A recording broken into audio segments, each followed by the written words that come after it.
I was in shorts and a t-shirt sitting outside reading a biography on John Hamilton or John Adams that I wanted to read. And Who's the author of that one? McCullough, I think it is David McCullough. Yeah. He wrote a Pulitzer Prize winning book on Truman. He's a Very very good good, author. very good historian. itself. Yeah, Okay. got some seafood and just did something I don't normally ever do and just flat. We couldn't Awesome. remember when the time when we took that much vacation and just did I almost think nothing. that's awesome. The best star when you don't make any plans. And that was it. Except for a couple of times, where are we gonna go eat dinner? You got that. Oh, oh yeah, you probably don't want to miss this. You don't have any check in you? They even let Irishmen in there like me.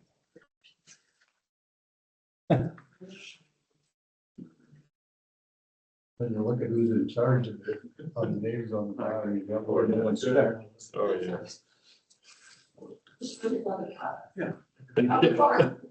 Yeah, Yeah. it really is. And of course, they get, Yeah. I mean. Yeah. It's good to know. and that place will be packed. Ken will make sure every one of those tickets is sold, man. Really? He goes out and he really markets.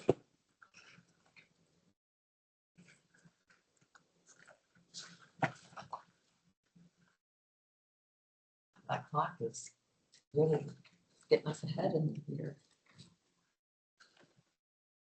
Do something to it to read. It's probably, No, it went past the resetting. I'll give them one more trip Is it an around. atomic clock? Yes. So I'm not sure those are set differently. They just got days to catch up. Yeah, stop. I know, look out. I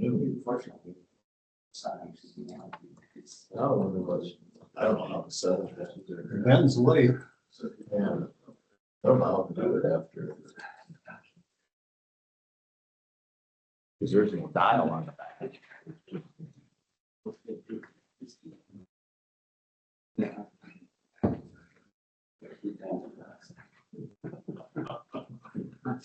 You know?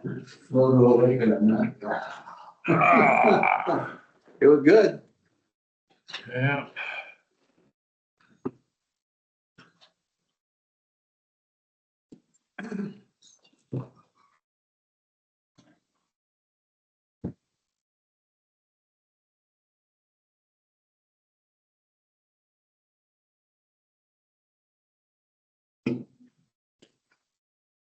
You know how to reset that?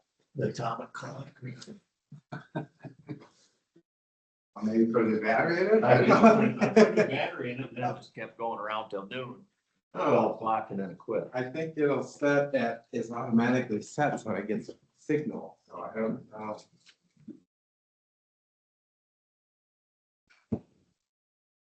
There's one behind you, was relying on that one. Tony, maybe Tony knows, man. They're supposed to set automatically. Take the battery out, put it in. I was just gonna.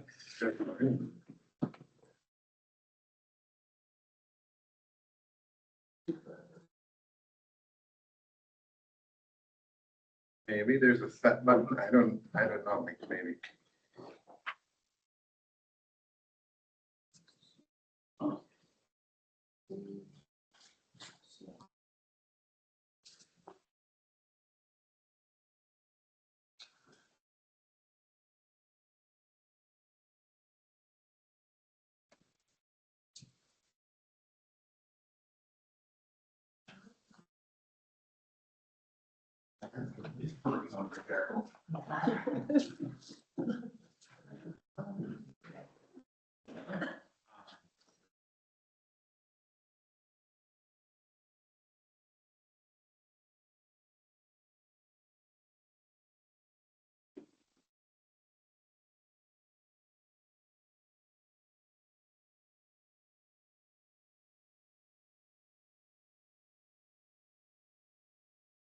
See if it does anything, yeah.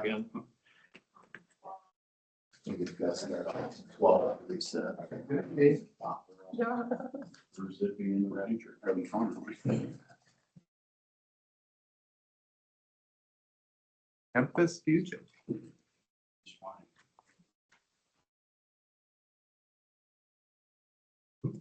Time's really flying. Yeah. How you did that?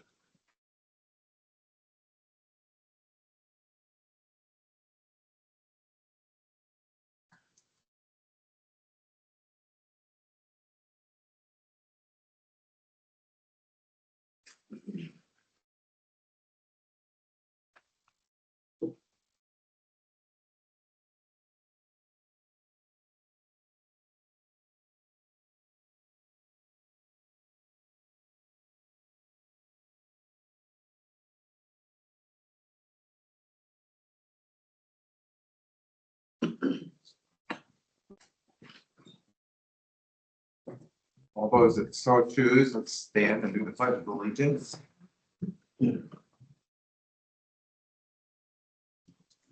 I pledge allegiance to the flag of the United States of America and to the republic for which it stands, one nation, under God, indivisible, with liberty and justice for all.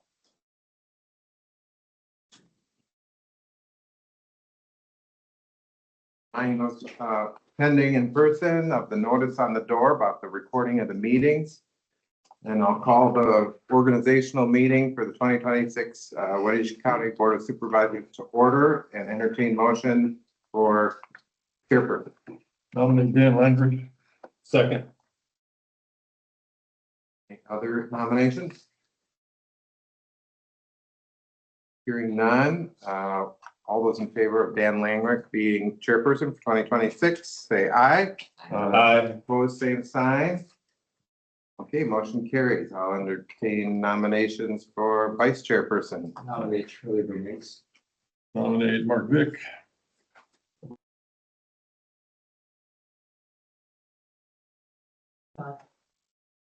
I'll second the first nomination.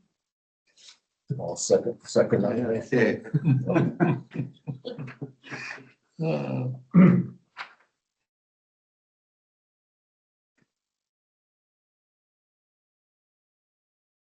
get this all down here. Okay. All those in favor of Shirley Bermace as the vice chairperson, say aye. Aye. All those in favor of Mark Vick as the vice chairperson, say aye. Aye. Mark Vick is declared vice chairperson on a vote of 3-2. Finished with that business. I'll hand the chair to Dan.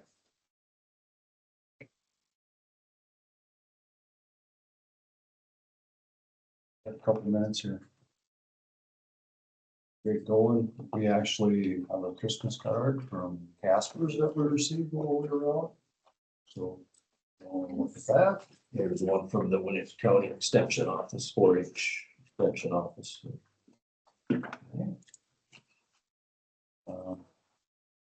We have a letter from the Iowa Economic Development Authority.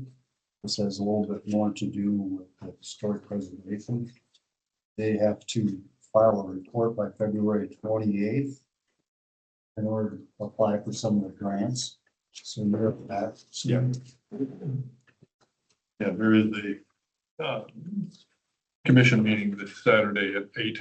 And that's probably their annual report that they sent the draft to you. Yeah. to review, and they'll be sending it for official approval later this month.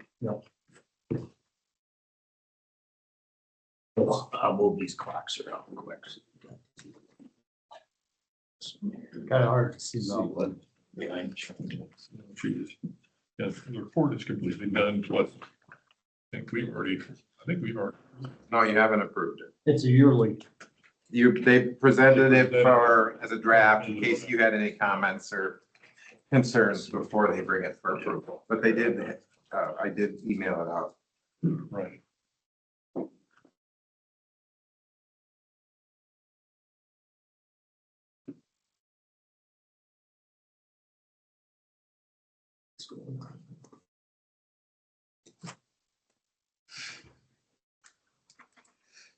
Couple minutes, what do you have for consent agenda? Got the minutes and the auditor's quarterly report. I move to approve the consent agenda. Second. We have a motion and a second to approve the consent agenda. All those in favor, say aye. Aye. Those opposed, same sign. Passes unanimously.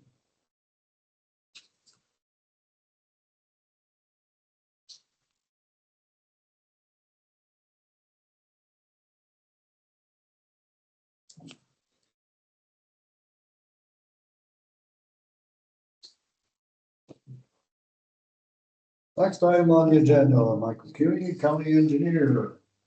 Good morning. Good morning. Happy New Year. Likewise.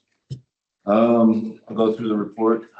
Here's the short report. We'll have a couple of things just kind of go over outside the report a little bit. Going through the report, build grant, I alluded to this at the last meeting. We are no longer finalists for the current year's build grant. Next year's build grant, we will be looking into reapplying the same, basically the same package, and consent from the board to push that forward.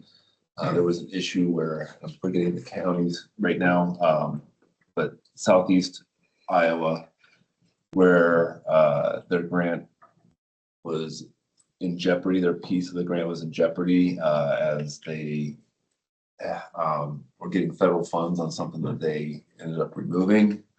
Their board has approved of fitting the bill for the excess funds, so everything is going to be the same grant, just pushed 1 year back as of right now, and no other stipulations for us as Winneshiek County.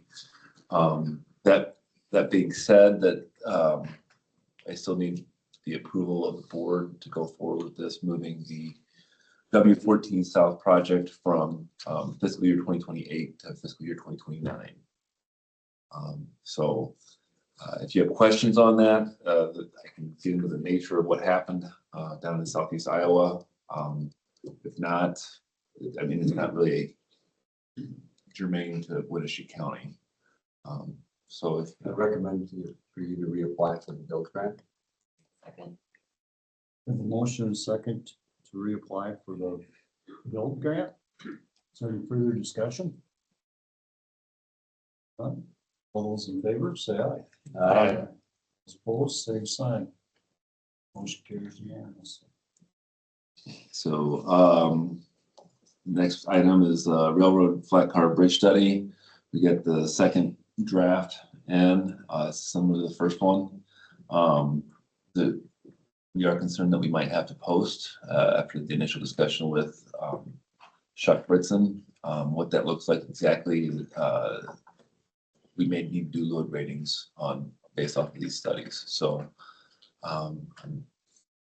as they've got a high workload right now at the turn of the year, so this will just, I'll keep you informed as this moves forward. That's where we're at with this currently. And then the subdivision, we're mulling a decision on subdivision work after estimates from Denco and Farner come in. We have a rough estimate from Farner on High Point East subdivision. It's a per square yard, $13.50 per square yard to upgrade that. I will be working with the homeowners association to see if they want to piggyback a microsurfacing treatment on the homeowners association roads out there, and be looking on that here over the next couple of weeks. At their cost. It would be at the whatever contract cost is, because that was the time where some of those roads were might be grandfathered in. Which ones exactly, I don't know. And I also, because they're also doing construction there, I might wait till next year to actually apply the treatment, so that way everything's out of the way. So I don't know the construction schedule on the development that's going out there currently. So there's a couple of things out there, and then the Dyke subdivision out. I'll be doing the same thing with the Dyke subdivision out east of Ridgeway. So And both of those subdivisions, like Mike mentioned, were constructed, the roads were constructed before the ordinance was passed that said that we wouldn't accept roads. So they both have roads in them that are county roads. New roads currently, if they're expanding the subdivision to include something that wasn't already in place when that ordinance passed 15 years ago or whatever. If they're new roads, they won't be in the, so that's where the homeowners association have to participate. That's like that one in Festina too, ain't it? There, they did that here a couple years ago, putting them houses that crossing was. On the south side. Festina, yeah. So, yeah, we'll be looking at those two subdivisions and seeing what we think is optimal there over the next year to 2 years. So, there's nothing really new on Quarry Hill to report on. For the last 2 weeks, I got a draft of the 2027 budget after I did the 2026 amendment. Had a meeting on Friday with our techs, and we're trying to line up what it is exactly we want to do for the 2026, 2027 calendar years. And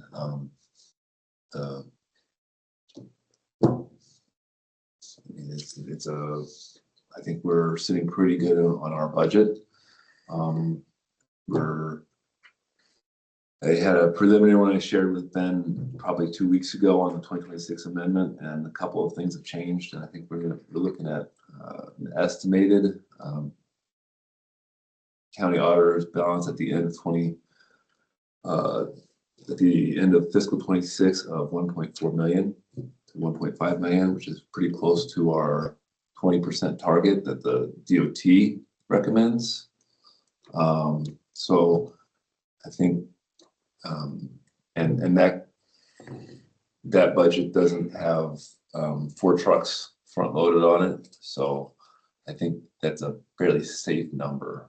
So I just want to kind of give you that Because we're getting those notes. pretty well caught up on the trucks, kind of, sort of. We're looking at maintainers. I talked to the superintendent and foreman, and I said, do we want 2 maintainers this year, or do we want more rock? And we're going to be looking at more rock on the gravel roads as a trade-off. That exact number is not set in stone yet. No pun intended. We remanded that one, was it that, John? Yep. How did that turn out, or? As far as I know, it's okay. I haven't heard anything otherwise. I mean, it was a costly expense. It was over $60,000 to. Yeah. But I'm just, wondering if You were talking the 100 total overall. Yep. Yeah. Yeah. Remand the whole. That was how much? It was over 60K. And yours. About 450. So, I'm just wondering, you know, I mean, if we've had good luck doing one, do we? I thought that one was around 180. I thought it was 160 or 180. Yeah.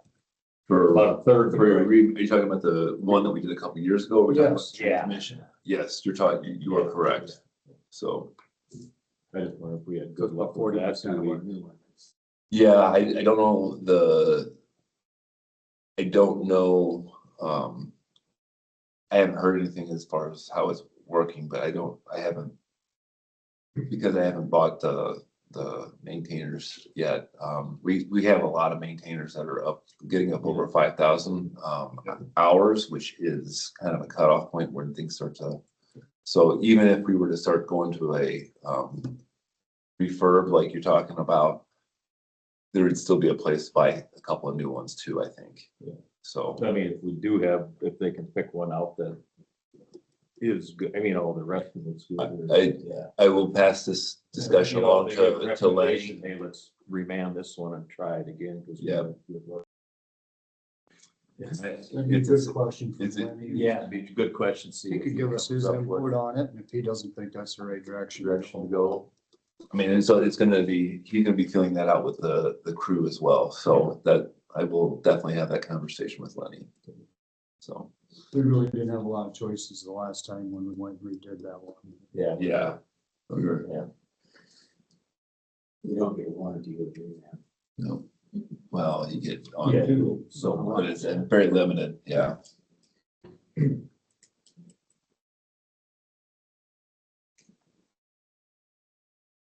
Okay. but the older ones are probably have a little less wiring and automation on them than the newer ones can be. A little easier working on them yourself. I don't know. That's- I don't know if the. But it's getting to that point now where they're all gonna be this. Right, we're getting our. We don't have nothing old enough that's. I know other counties have done that in the past, that's been Just their. stay away from Mhm. So this is not a surprising thing to look into. So a couple of housekeeping things. This week I also submitted into the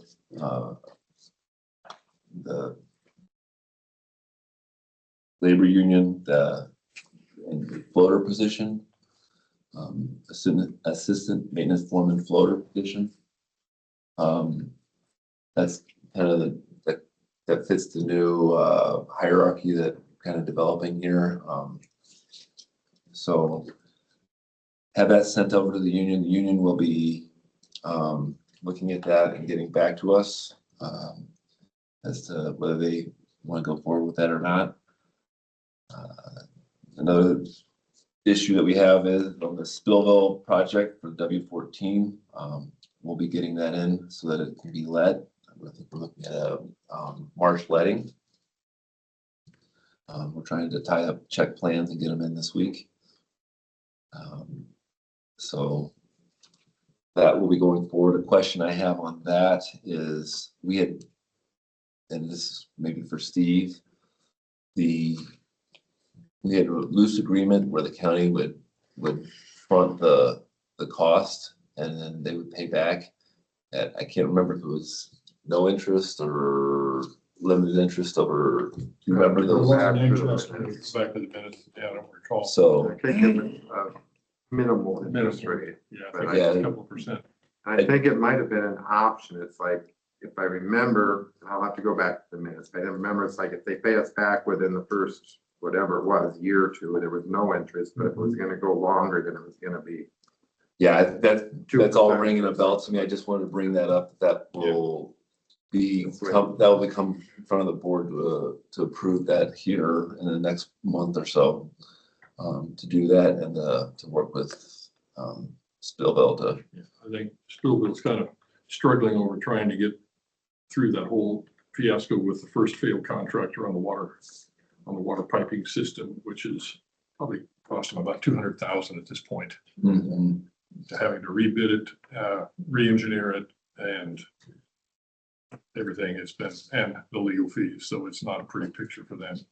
When a contractor fails, the bonding is not No, I don't want nothing. it's pretty close to useless. You might get something in 10 years. Yeah. And they will use them $45,000 bonds. It's a joke. Yeah, them bonds are. I think it was gonna go over 2 years, it was an interest rate. So I think it was something like that, if I remember the motion, but I'd have to look back to get an official statement.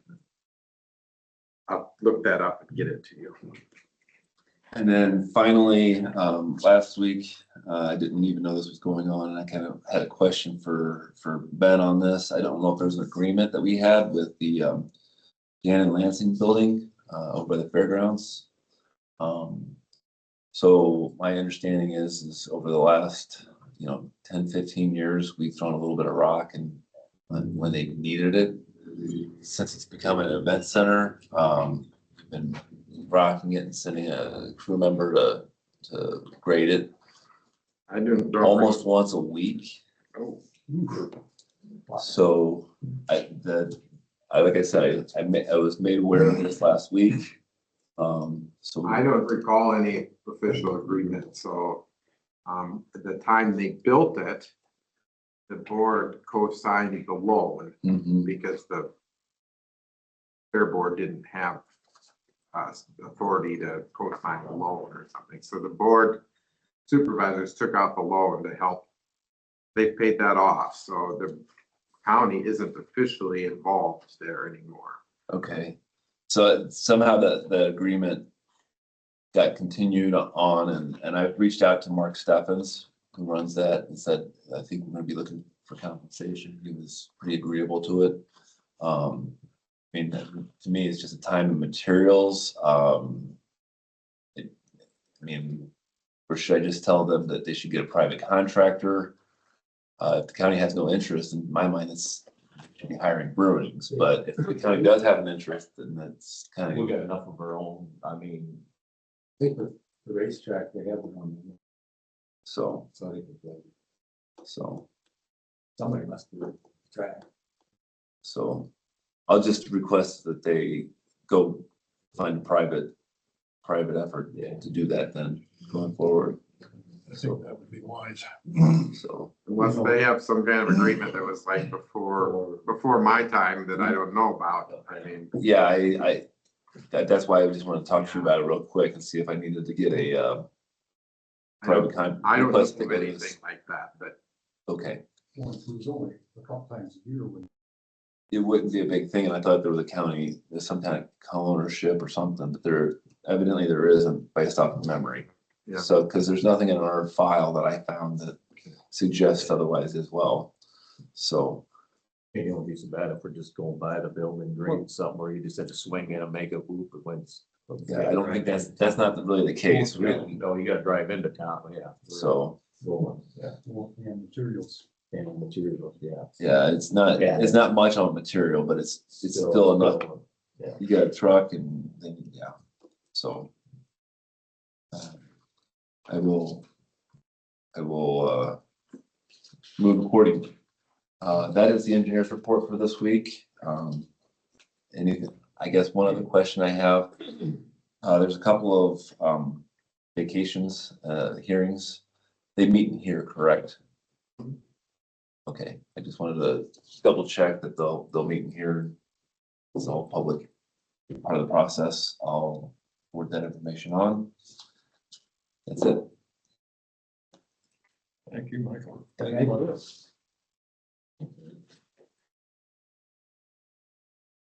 Anyone have any committee report? I put the Northeast Side Reaction December dashboard, kind of a summary of what they do each month, and there's more copies over there if you'd like.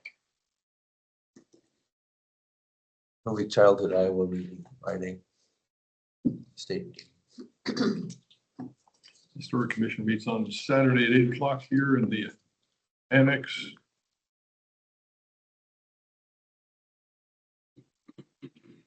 see, Michael had Bridge 307 bids on here. Was that not something?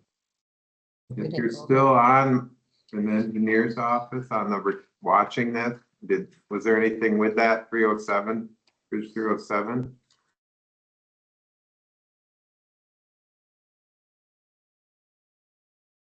I completely did not see that. I don't remember if that was something that we talked about at the last meeting that got on there, something that otherwise.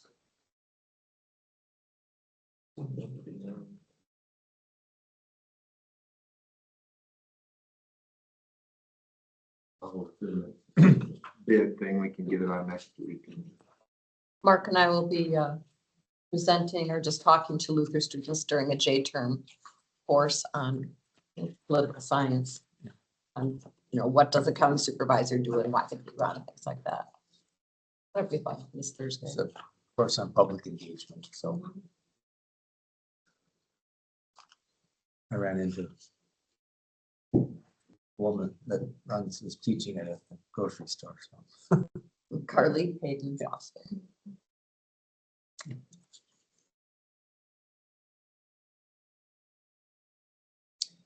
Any quick budget discussion?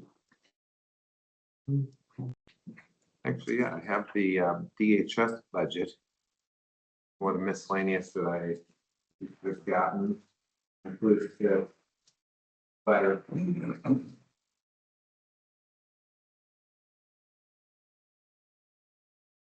They're still kind of getting settled in there to get a whole, figure out what a whole year picture is gonna look like, so now they can shifted some money between some different lines, but they just kept the total the same. They would assume, at least the long run, that it'll actually go down some, so kind of the whole point of moving.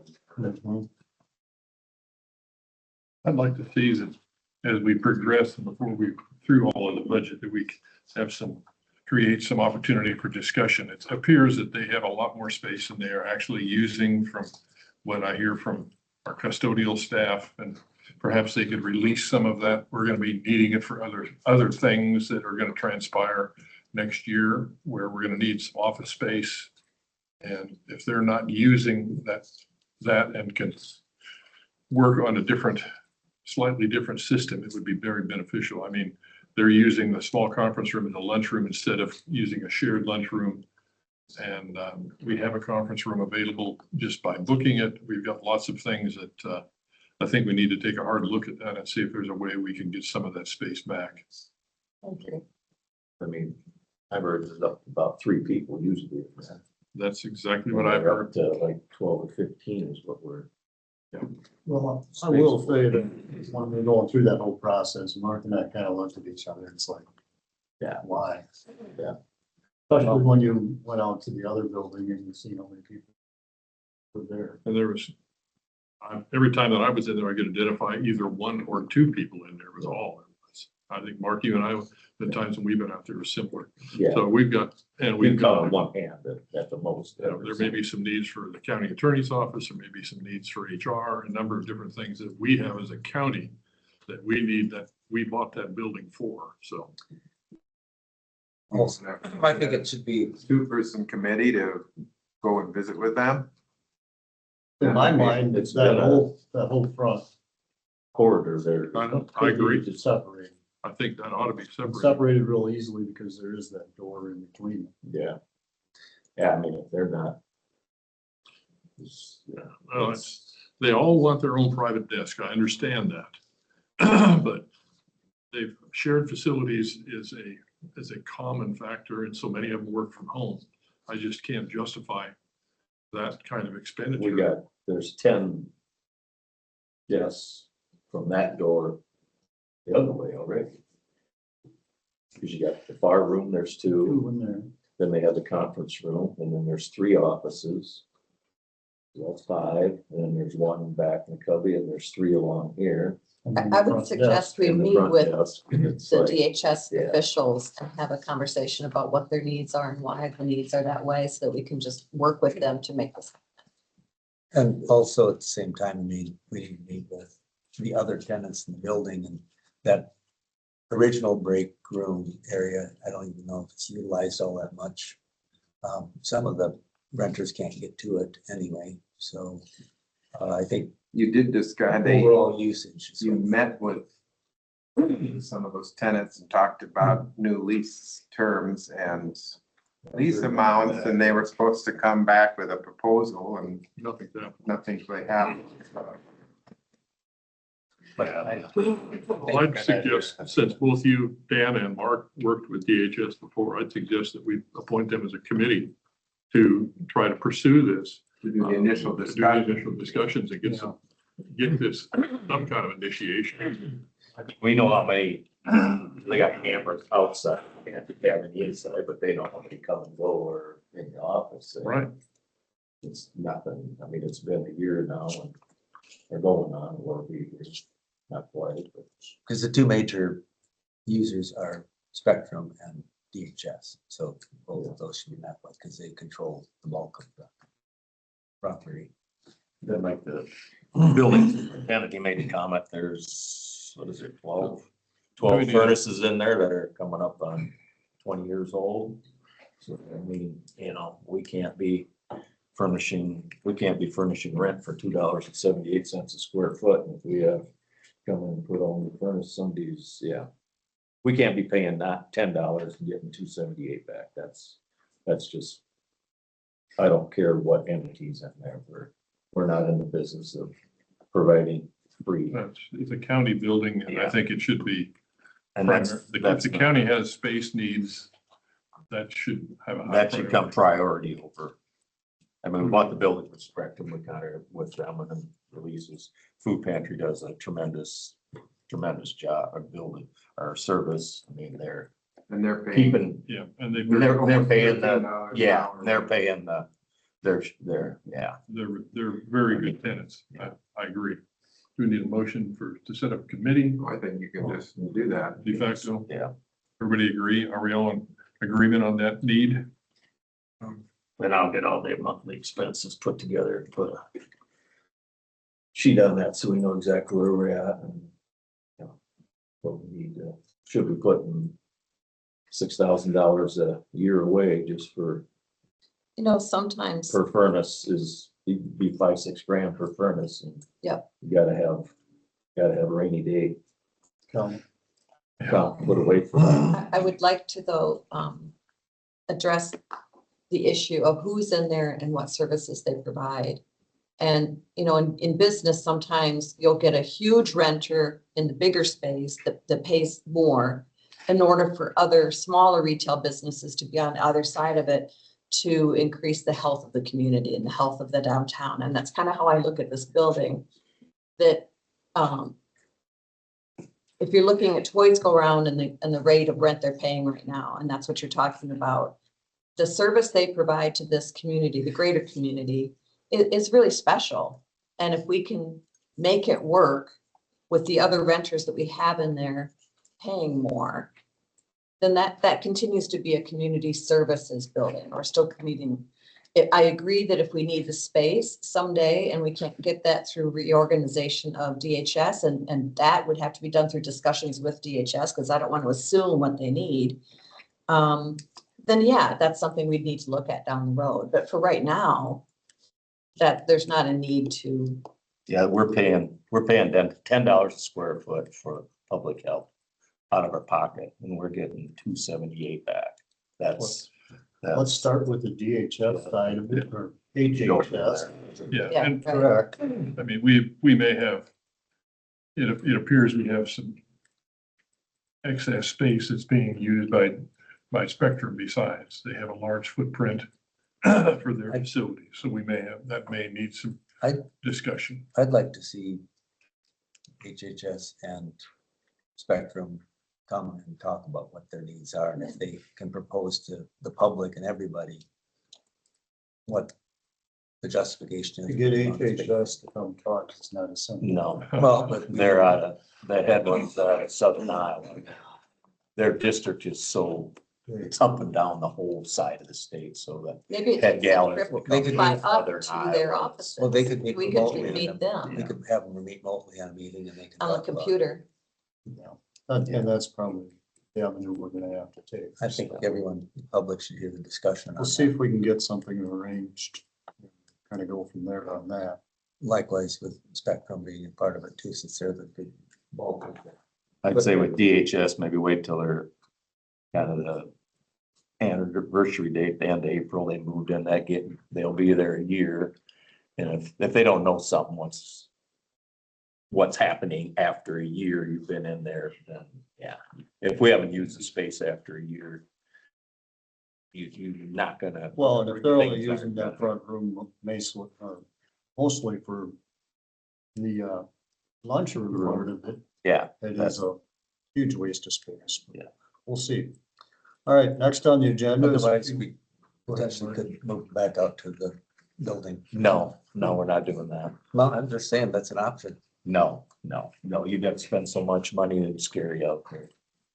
All right, next up is miscellaneous items. County. First of which is New Year business, official county newspapers. We have letters from the two current ones, the Calmer Courier and the Core Leader, to be reappointed as official newspapers. Yep, I would move to, do you want this in one motion, Ben? To approve both of those. I would make a motion to approve Calmer Courier and Decor Leader as our official newspapers. I'll second that. We have a motion and a second to appoint Decor Leader and Kelmer Courier as our official county newspapers. Is there any further discussion? None, all those in favor say aye. Aye. Those opposed, same sign. Motion carries. And this holiday schedule. Our holidays are outlined in the employee manual, and there aren't any, sometimes when they fall on the weekend and the board has to decide which day to compensate, but not this year, everything works out just fine, so it'll be the same 10 county holidays as we've been used in the past. You have the list in front of you, just to read off. It's Good Friday is Friday, April 3rd. Memorial Day is Monday, May 25th. Independence Day is Friday, July 3rd. Labor Day, Monday, September 7th. Veterans Day, Wednesday, November 11th. Thanksgiving Day is November 26th, and the day after, November 27th. Christmas Eve, December 24th. Christmas Day, December 25th. And New Year's Day is Friday, January 1, 2027. So they aren't, everyone knows these aren't the same as federal holidays, so we have ones that they don't have, they have ones we don't have, but this is the schedule or the list that's in our employee handbook. Do we ever survey the county employees each year to like kind of get a general consensus that yes, this is working for We them? haven't asked employees for several years. There was one time, I suppose it was 12, 15 years ago, where we had a proposal to not do Good Friday and do President's Day instead, because there's the several months where there's the first 3 months or more that there's no holiday. And that did not go over well. So we had departments say that they were going to be closed on Good Friday, whether it was a holiday or not, and it was a big to-do, so. I just ask this President's Day, sometimes the schools do President's Day, so. I don't think we want to add another holiday though. No. I'd move to approve the holiday schedule. Second. A motion and a second to approve the holiday schedule as Ben just read off. Is there any further discussion? None? All those in favor say aye. Aye. Opposed, same side. Motion carries unanimously. Mileage, meal, medical reimbursements. Okay, so this one, just a reminder that there was a request by one of the elected officials to consider the meal reimbursements. So Dan Marks had sent an email us a few months ago, and you said you revisited it this time when you set the annual one. So our mileage rate is currently set to be equal to the federal mileage rate. So whenever that changes, ours would adjust accordingly. Meal rate is currently set at $30 per day, prorated to $10 per meal. And medical reimbursements are set at $75 for employees who have required medical exams, legal required medical exams, so like a DOT physical or something, or people who don't have our health insurance but want annual wellness benefits. So if it's something that's not covered by insurance, they can get $75 paid towards it by the county. I think Dan's letter about the meal reimbursement is a good discussion that we should have. I don't know that if you're on the road for work, that $10 a meal covers a whole lot anymore. It doesn't cover a meal at the local fast food restaurants, for instance. So I would suggest we do raise that by a little bit. $5 a meal. Because we pay the max on the mileage and a lot of companies don't do that. Yeah. They're way less than what we are, so. So 45 days. 45 a day. I would It's efficient because we're paying the max on the mileage. That's the big ticket.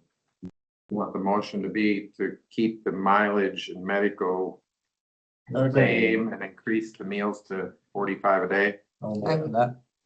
And I second it.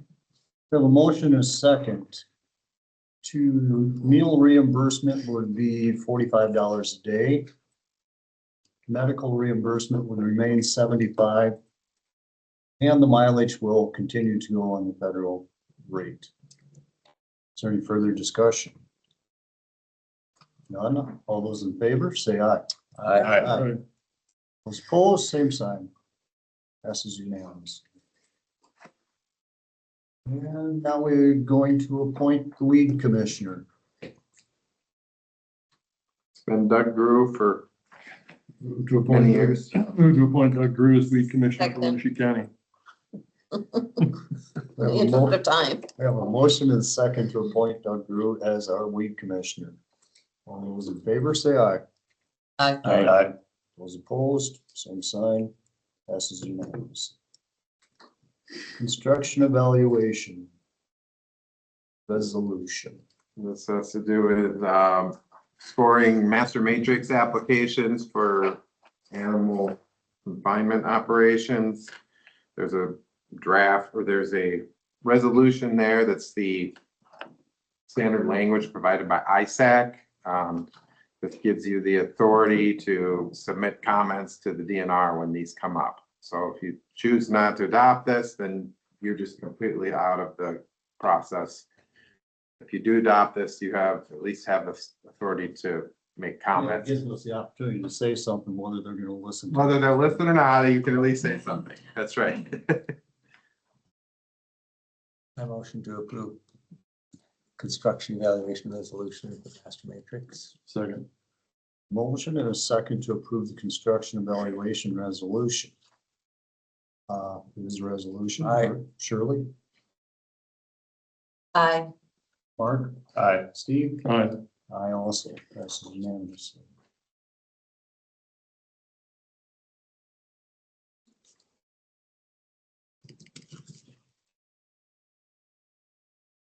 Don't see the need because they don't listen. Needs to give us a options of. Technical. It's a joke is what it is. All right, last thing under the miscellaneous is discuss plans for the old DHS building. Mark asked for this. Well, you discussed it a little bit last meeting and said we should put it on the agenda. My intention is to be to sell the place and be done with it. Because, I mean, I think we still haven't explored with emergency management fully their. but what it's gonna cost to Needs. renovate the place, we don't have the money. We've got 300,000-400,000 on top of the bill, yeah, we don't. I don't know that it'll need $300,000 or $400,000. We're gonna have to put a whole new heating system in there, air conditioning, the whole works. What's The all air the- conditioning, there's What's no. the new boiler in the basement? I mean, that's relative. That's what, 12, almost 14 years old already. That's inefficient as, yeah. To make them boiler systems there for that kind of building is. I still want to explore use of that building with emergency management before we make a final decision on selling. Yeah, I'm interested to see what the state is going to do in a number of things during session this year, so. Yeah. We'll have an idea as things move along in the next couple of months. I also think we've got other need considerations coming up that we may need to things out there potentially. It's renovation is cheaper than putting up a new $3 or $4 million facility the same size, so. Maybe not in this $4 million, case. so that ain't $4 million to put that building up. Something the I'm same looking size, yesterday. today's standards, it would be. You could put up, if emergency management, you could put up something way cheaper than what that would be. If you want to put up a new building, you'd use a shed or be like a shell steel for that more than a brick building you wouldn't need. But he looked at putting up a building down there at the law enforcement center and found out that his addition and training room and so forth would be about $500,000. Yeah. Which I had warned him of, and he did some rough costing and found out that was the case, so. So January is probably not a good day to. Well, as it sets right now, I would be in favor of selling the DHS building. I mean, that just, Just take a month or two until they get through everything down in Des Moines, so we see if there's any changes that we're gonna be required to make. You never know. Exactly. Well, a couple things we could do is, if Sean is serious about it, put together a more detailed plan. And secondly, we could get bids on what refurbishing or replacing the heating system would cost and or And your windows, heating, the whole deal. It needs all new windows. Windows are shot. 1974 paneling. Paneling, yeah, it's the whole thing. It's pretty dated. Yep. But You start one thing and then there's water, then the whole, it's. it doesn't hurt to get bids. I'm willing to give it just a little bit more time. Time. Don't see it getting No, better. If they regionalize emergency management, that could be a very good thing for us to have already. So let's just hold off and see what happens in Des Moines. I'll give it that. All right, next item on the agenda, Winneshiek County Soil and Water Conservation District funding request. Good morning. Morning. Hey.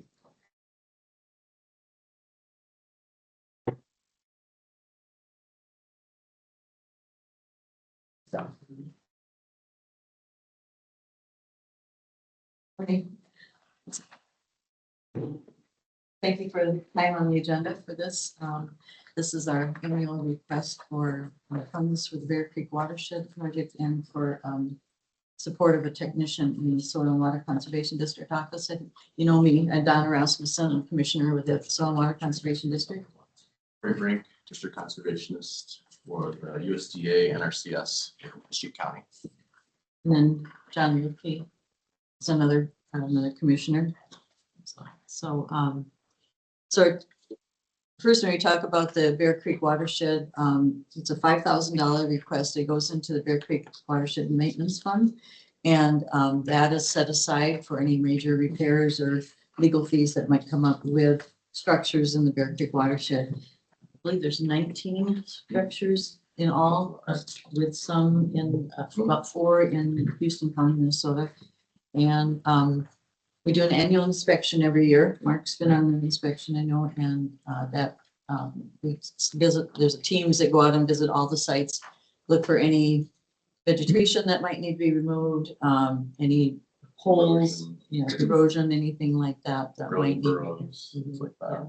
And then you're aware that some of these structures also road structures, so they serve as a, they were put in together with reconstruction of some of the road, county roads. And they have been very effective as far as reducing costs in the watershed. They were originally paid for with PL 566 funds, and then also 2010, I think it was American Recovery and The HUD project Yeah. we're talking about. no, this is American Recovery Act and American Rescue. It was after the 2008 recession anyway. There was also a HUD project money. as well, that And a number of road structures that they cooperated with the county engineering department as well. That was more recent. That was That one was, Kueny watershed. north of Kilmer there. Yeah. Yeah. That was a huge one. Got rid of a bridge. Yeah, that was a win-win. Basically, well, a lot of them, the dike becomes the road. Yeah, that was a huge, That huge project win. turned out really nice. Yeah, And so there's a number of those. Yeah. that was probably one of the last biggest ones. That was the biggest one. And the county road maintenance takes care of some of those as far as vegetation control and things like that. And we have hired contractors in the past to go out and if there's more extensive work that needs to be done as far as tree removal and things like that. So it's good to have funds set aside in case, again, if there's any larger problems. In Houston County, there was a structure that developed a sinkhole and that took some pretty extensive work to repair that. And I think it actually ended up being taken out. I haven't visited that site for a long time, but the cost can be pretty significant if you don't have that money set aside. the county as a partner in this is, required to come up with those funds to take care of those issues, I so. think these were put in was about 25 years ago now, or 20. 2000 was when they first started, yeah. Mhm. And I think at the time, they said, well, let's put 5,000 a year till we have 50,000 saved up. Well, because we did that, now the construction costs have at least doubled, if not more. But we've got a bank that keeps growing, and 5,000 a year is a pretty small investment to keep that Correct. bank there in case something major happens. Yes, yes. I think our balance now is Not bad. 15, 65. I think we got, yeah, that's right. So,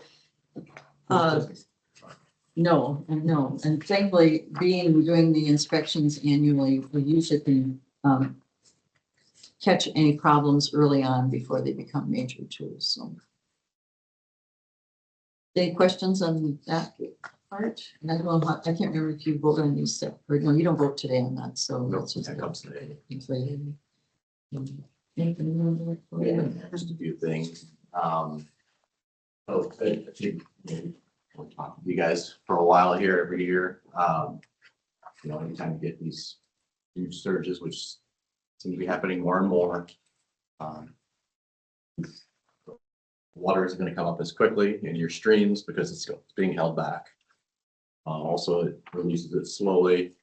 And also it keeps the sediment out of our ditches too. So that's an expense as well, digging all the sediment out, hauling it wherever it's going to go, things like that. So in the handout, you'll see there's over 9.4 million in funding that comes from the county. A lot of that's going to keep the soil on the fields, the water percolating down, held in sediment basins, things like that. Yeah. And about a third of our county is included.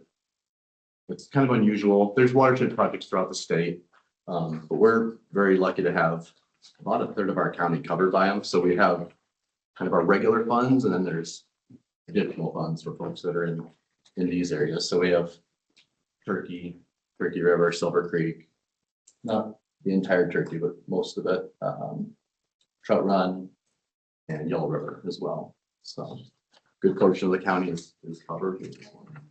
Why don't they have a canoe on there? Because that's, for us, that's the biggest for in our saddle. I mean, that one, It's in the forefront of a lot of people's minds. yeah, that's huge. I mean, that one causes us more as county canoe creek for There's Bruges. And we did put that on our priority watershed Yeah. list this year, so. We did add it to our priority watersheds, yeah, which essentially gives folks who apply for federal programs in those geographic areas additional points to get funded. And our hope was to fund more folks in that area. Yeah, 'cause that's a huge. So, and at sometimes we do have the opportunity through state funding to apply for additional watershed projects, but it's a big initial investment, you know, going through planning and making sure you have a coordinator to work on that. So, right now we're working on the ones we We have. probably got equally as many bridges on where the canoe is the upper eye. But it ain't too far off. Yeah. They ain't as big bridges, I was but gonna say, the up hours, just a little dollar amount would be different, but there's a lot of Those HUD, bridges. yeah, the HUD funds were focused on canoe also, yeah. So, yeah, so the technician having, looking at the $25,000 allocation, having that technician local and able to work on those projects and help with those things. And I don't think the 9.4 million even includes CRP, which that technician also works on that. So that's another huge influx of funding into the county that support local contractors and local businesses. John, did you have anything you wanted to add? Maybe just had a thought or But, you know, all of these work together to, you know, preserve the natural resources here, but also to reduce costs for the county for maintenance on roads and many things that Corey mentioned. So we hope that we can continue this. This is the same amount we've been, you know, requesting every year. We're not asking for any increase. but I think it's well worth the investment. You know, the funds that come back to the county and the amount of savings that the county. Yes, yeah.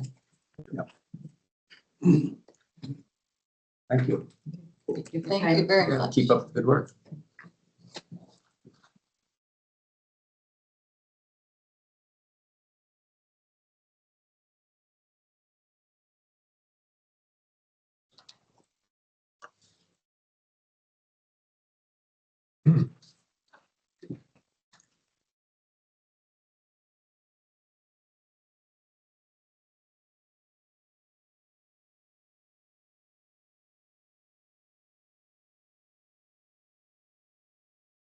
Yeah, it's interesting. You know, money is used to an employee, the staff. And the staff gathers the information, and that information is used in order to apply for grants.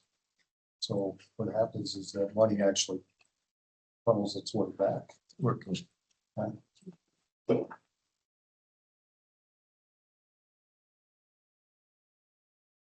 The open time here. I just want to thank the community for engaging in our meetings and attending our meetings and asking us great questions and kind of keeping us on our toes. I just want to thank you all.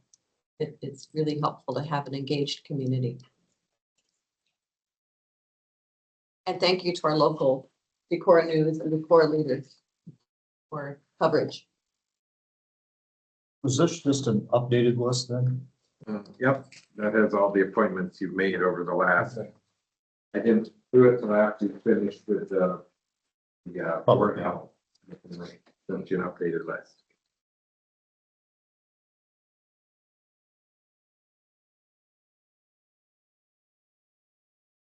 It's just a comment. We have I talked about reimbursement for medical expenses and stuff. We do have that critical illness policy with Reliance for people that have subscribed to that, which there's a yearly reimbursement of $100, I think. So, which almost covers the monthly cost of having it. So I don't know how many of our employees subscribe to I that, don't remember off the but top of my head. to me, it would be strongly Thanks encouraged for again. I people. assume the IT department has a list up to date on the appointments of the board. It would be good to encourage employees to the Right. benefit of having that, and then almost if you submit that, almost covers the cost of having the policy. So I don't know what percentage. And I think it's, That's what I the mean, HR that was person. on a open, and I think there's an open enrollment like annually, so I think that one doesn't come up until the July. July, yeah, so in May, into May, early June, we're doing open enrollment again. Yeah, what the county spends is like $117 per employee or whatever, so if they at least get their $100 back, what the county spent is almost all claimed by the employee. It's a benefit, basically. Yeah, and plus, we're gonna do the blood draw as a group thing for employees, which is actually tomorrow, the first one. And then, so the idea for the county is that you'll save some money because doing it that way costs much less than if they go and do it as part of their annual wellness physical at their doctor appointment. So the county's gonna pay whatever it is, 65 or 45. whatever it is, dollars to have this done tomorrow rather than $300 when you go for your annual physical. Now that we were just talking about that, is there any comments on Dan's thoughts on signing off on that? Did he really do that? He Did you hear it? Yeah. requested a We- response. The form, the sign off form, we already sent a new one. Because of the concerns, yeah, there was a new one. Lynn sent out a new one on Thursday or Friday last week that because of the concerns that Dan had shared, so How many have signed up for tomorrow? Do you know? I don't know. the number. It's a huge savings. Yeah, it's a big savings to our health insurance fund as well as the employees can then apply to get the $100 if they're enrolled in that. Yeah, you're saving almost $300 to $400, so depending on what your panel is. I think Dan definitely had some justifiable concerns there. Yeah. I mean, I never read over it until he contacted me and I said, well, I'm on board with you there, Dan, so.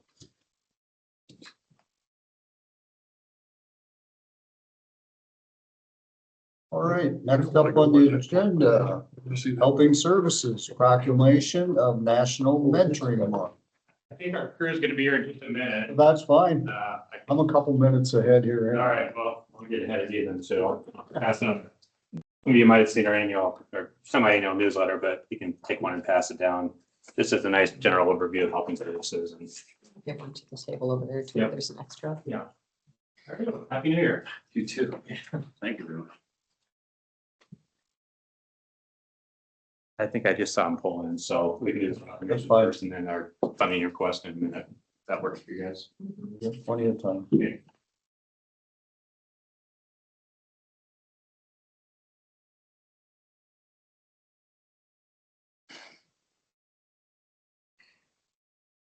We'll have quite a crew here. We have, I think, 3 interns from Luther, just mine. Wow. We'll be doing this, so we'll have a nice little crew here. We do like to do a photo afterwards, if that's all right. It is nice recognition in the paper and people do notice it and call and ask about mentoring, so.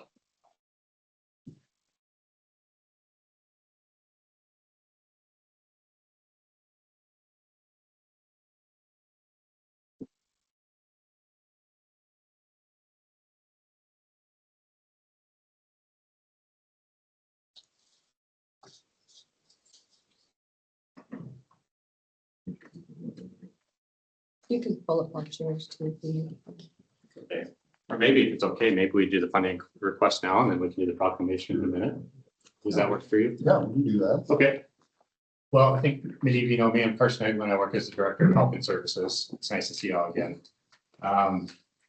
In general, the funding that we've requested has stayed the same in the many years I've been at Helping Services. And predominantly, we end up using it for our mentoring program, which you'll hear a little bit more about in a minute.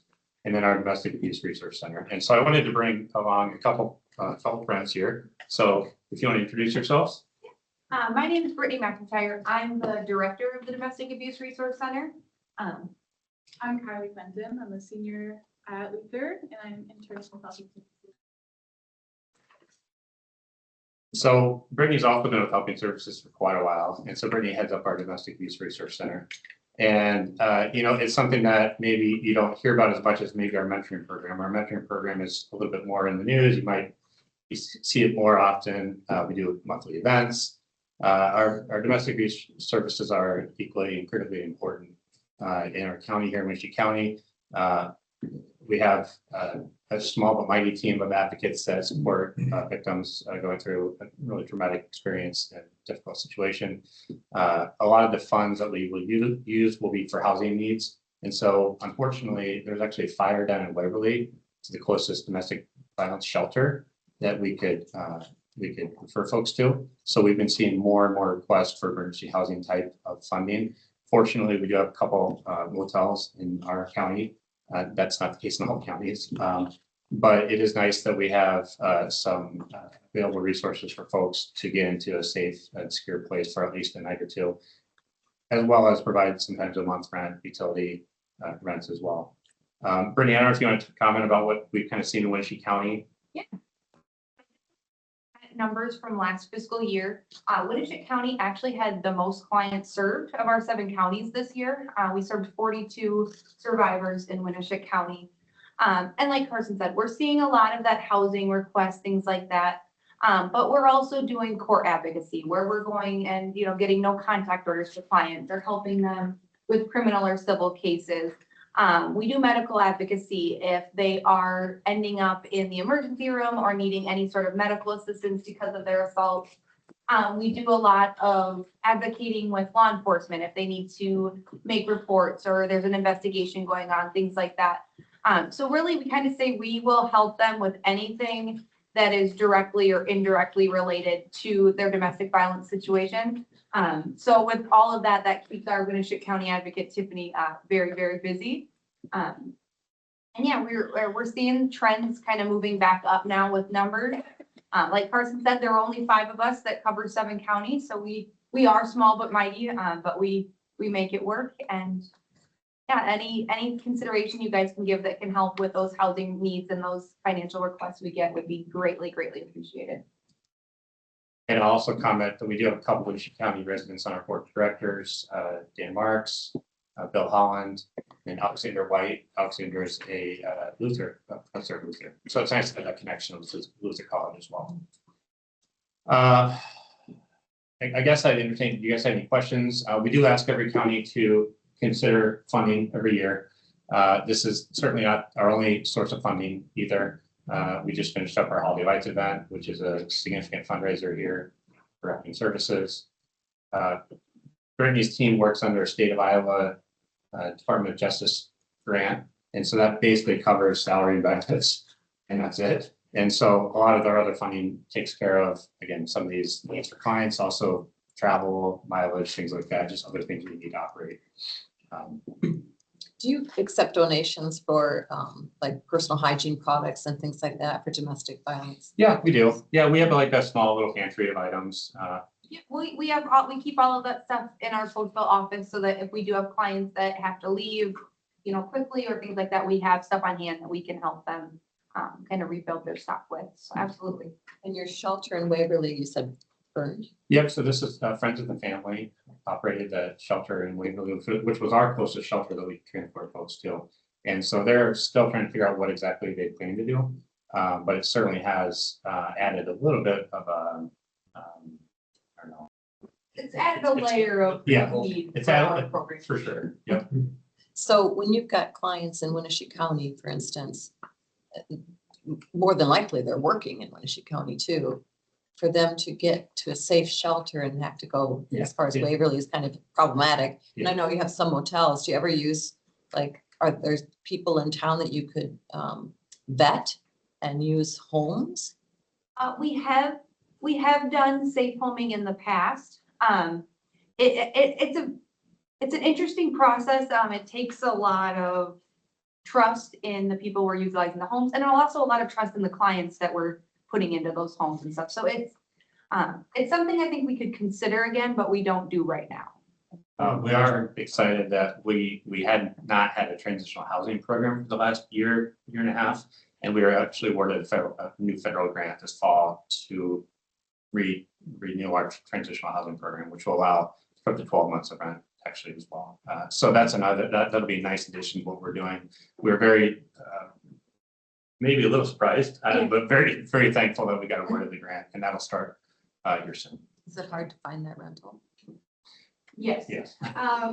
It is hard to find that rental.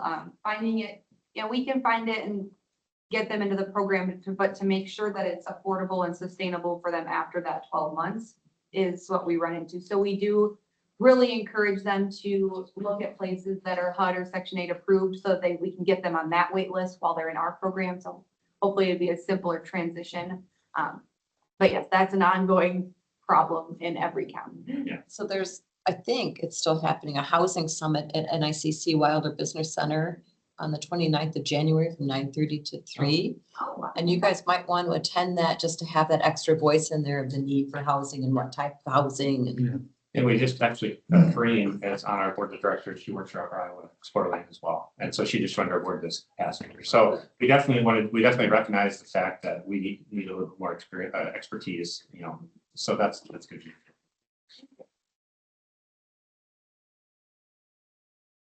Do you have any questions? Well, I was just gonna say, what, using someone's home, to go into like that, I suppose that kind of takes away a little bit of their privacy too, to a certain degree. Yeah, I mean, it's a wonderful option when it works, but it takes the right person to kind of be willing to, one, open up your home, but also to be willing to go into somebody's home. I mean, it's a tough ask for people, but also so is transitioning to Waverly when you have to get your kids to work or to school and you've got to get to your job, and that's all here in Decorah. So there really isn't a perfect answer when we're so rural. Just do the best we can. And all services are voluntary. So, we're never in a position to tell someone what they should or shouldn't do, but we do provide a number of different options for them in terms of what might work best for them. So appreciate, again, the consideration. I know you have a lot of things going on in the county, so certainly appreciate the consideration in this year of funding. With that, I might turn it over to Kueny and she could talk a little bit more about our mentoring program and the proclamation, unless you guys have other questions. Okay. Take a chair. Sure. Morning. Good morning. So yeah, youth mentoring is growing in Winneshiek County. We just turned 28 years in December. So we've been in Winneshiek County for 28 years. As you can see, numbers are growing. We have 14 matches in Winneshiek County with 8 youth waiting. We have community-based matches where the mentors meet with the youth out in the community, doing things on their own, giving approximately a minimum of 4 hours a month in time, hanging out when they can, when it works for them, coming to monthly events. And then we also are doing school-based at South Winneshiek Elementary, Carrie Lee and John Klein. And that is when the mentor goes in and meets with the youth over lunchtime, recess, just giving them extra one-on-one support where they're meeting either in the lunchroom. We have like lunch accounts set up, eating lunch together, and then they have a room with a tote full of activities that they're just spending time together in the school. You can see on that sheet, we also have program goals that help the youth have positive relationships, say no to alcohol, tobacco, and other drugs. Mentoring strengthens their social skills and their school attendance is better. The one picture there right here we have is a couple who mentors a brother and sister. And then down in the corner, when that boy initially signed up, he said he wanted to mentor because he wanted to go fishing and his mom would never take him fishing. They literally go fishing all the time. Like that is all they do. And that has been a really good match for both of them. So just fun stuff like that going on in the county. What questions do you have for us about mentoring? I see you currently have 8 waiting to be matched. Yes. What's the age range of children you work with? 6 to 17. They can start at 6, and then when they turn 17, by their next birthday, they would age out of the program. A lot of our youth who age out still stay in contact with that mentor that they have connected with. And we also have mentors now who were mentored when they were younger, coming back saying, wait, I want to do this because it was so good when I was in the program. There's a lot of that going on too. Should we do some quick introductions for anyone? Yeah, so I am the mentoring coordinator in Howard, Elmwood, and Winneshiek County. And then we have. I am Jen Stoka, Director of Prevention Services. Go to the back row. I'm Abby. I'm a student at Luther and I'm interning. My name is Leah Hemseth. I'm a substance use and problem prevention coordinator at Housing Services.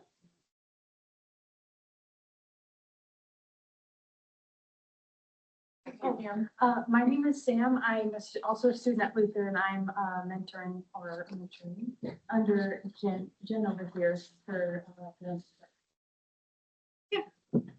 We have a great team here, and I also mentioned that both Brittany and Colleen actually started with us as AmeriCorps members back in 2015. Yeah, so anything you can do to put a plug in for AmeriCorps in Southwestern. So Yeah. Does anyone have any questions about our mentoring program? Otherwise, I think Colleen has a proclamation that. What trips do they have planned? Not trips, but events do they? So January is National Mentoring Month, as you know, that's why we're here. And we will do a family movie day at the El Cater Movie Theater. We take over the whole entire theater and rent it out. And that event is for family members, advisory council members, anybody that's part of mentoring. Last year we had 61 people come to that. And then in February, we are going to the rodeo up in Waterloo. And March will be our big annual bowl-a-thon that we do every year and raise funds for the mentoring program. We do that here in town at Kingpin. And that's as far as I'm planned out. I know you're busy throughout the year with events for these families. Yes, every And month. the addition to the school-based mentoring, we're really hoping helps some of these numbers a little bit, because I think Yeah. it feels maybe like an easier ask of the community members to help out. If they have 1 hour every week, they know when they're gonna. More structured, More structured, definitely so- only community based. So we're happy with both South Winneshiek and of course community school districts for being on board with that. So. Yeah, and it's nice, the connection with John Klein. I mean, the high schoolers will be mentors as well, so they can rock right across the street and mentor the younger youth. Yeah, does anyone in the audience have any questions?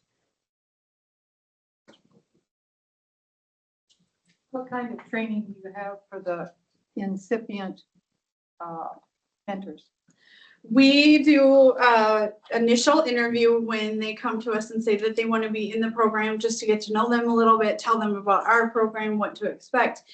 And then we do a 2-hour initial training with like a mentor manual that we go through every aspect of mentoring that you can think of, probably more than they want to hear, but we tell them anything. And then throughout the year, we also offer substance abuse prevention trainings on relevant topics that we're seeing with our youth, just so that if it comes up that, you know, their youth is vaping, but the mentor themselves doesn't know a lot about that, we could provide them some knowledge so that they can just be another support in that aspect as well.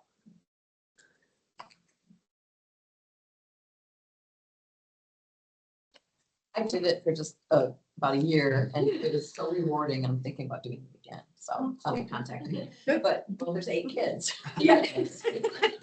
I've done it too. Yes. It's a rewarding volunteer effort. It's, Yeah. The mentors get just as much out of it as the kids do, I think. It's an eye-opening. Different level of connection, especially if you're older. Yeah. If you don't have young kids. Yep. We have a good partnership going on with Northeast Iowa Behavioral Health and the Chrysalis Center.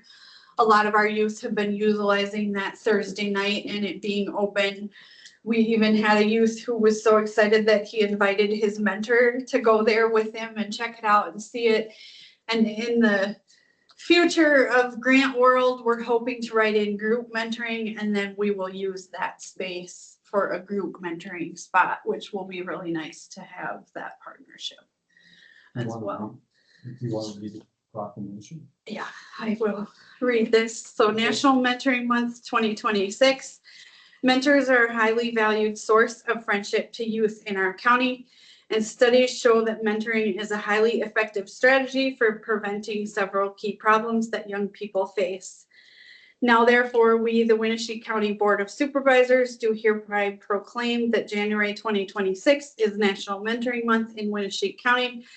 As public officials, we call upon all citizens in our county to join us in raising awareness of mentoring in its various forms, helping to recruit individuals to mentor youth and support the rapid growth of mentoring in Winneshiek County. Someone like to take action? Motion to support mentoring month. second. We have a motion and a second to proclaim January as National Mentoring Month. Any further discussion? All those in favor, say aye. Aye. Thank you. Passes unanimous. Thank you all. And then, yeah, we'll get a picture. We can all squeeze behind here.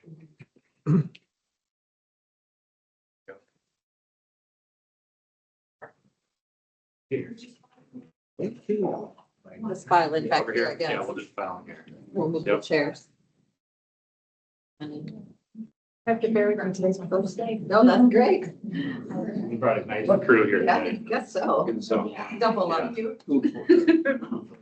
Oh, yes, he's here. You can- Yeah, how old are you? First time. That's great. Yeah. You're almost, I'll find a window. I can roll it down. We good? How's that? There you go. I'll find a window. My number hasn't changed. Okay. So we'll still have it. Good. Yeah. You want to hold that up? Oh, sure. Leah, you can hold it. Oh, wait, yeah, there you go. 3, 2, 1. I'll take another one with the phone here. 3, 2, 1. This was your phone. Perfect. Don't move because he'll move for the paper. All right, 3, 2, 1. 3, 2, 1. Don't move. Right? So they do have that? Yeah. Okay. And 3, 2, 1. And one more. 3, 2, 1. Thank you. Perfect. Awesome. Thank you. Yes, if that still works for you. Yeah. Yep. Yep. That would, I think. I think so. Okay. Yes. Thank you. Yeah.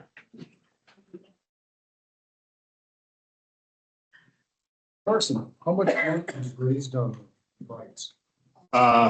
Well, in sponsorships, we have about $120,000 in sponsorships, and then free will donations, another probably 30 to 35. I don't have the exact number. Yeah, it's a good year. I mean, the weather was kind of crummy for first couple weeks, but it's pretty impressive event. Yeah, so couldn't do it without. Better than the past year? Maybe down slightly, but nothing. Probably right around the same. It all evens out usually. So we had some nice sponsorships that came in, And your costs are all going up the same as everybody else's. yeah, unfortunately, we don't have a lot, for that event. We have a lot. I mean, we have over 400 volunteers. So Awesome. That's it's pretty impressive. A So, lot of businesses in town. Yep. and with families. schools. FFA. Yep. Yeah, it's Yeah. really awesome. Yep. We probably had about 4,000 cars drive through. Yeah. So yeah, the walker night was both full, so attendance was down for that a little bit, but that's okay. So it's about 150,000. Yeah, which is about, it's a significant part of what we need to raise every year. So serves a foundation for us to allow us to apply for some of these other grants if we can. So, but yeah, thanks for driving through, checking it out. This is good. So, You guys do a good job. yeah, thanks. Happy New Year. You too. Yeah. We'll see you. Yep. Thanks. Yep.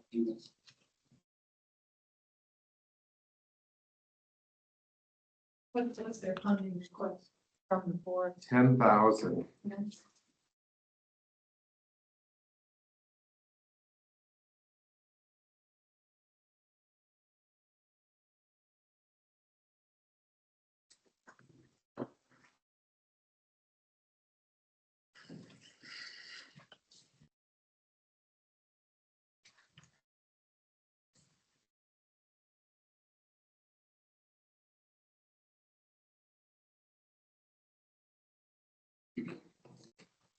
You can come out and get comfortable if you want.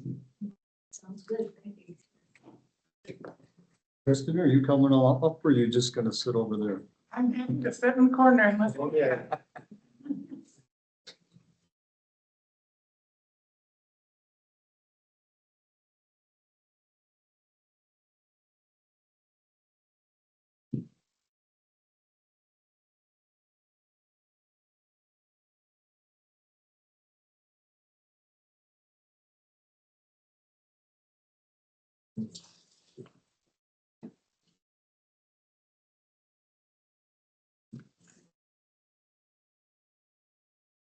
Thank you.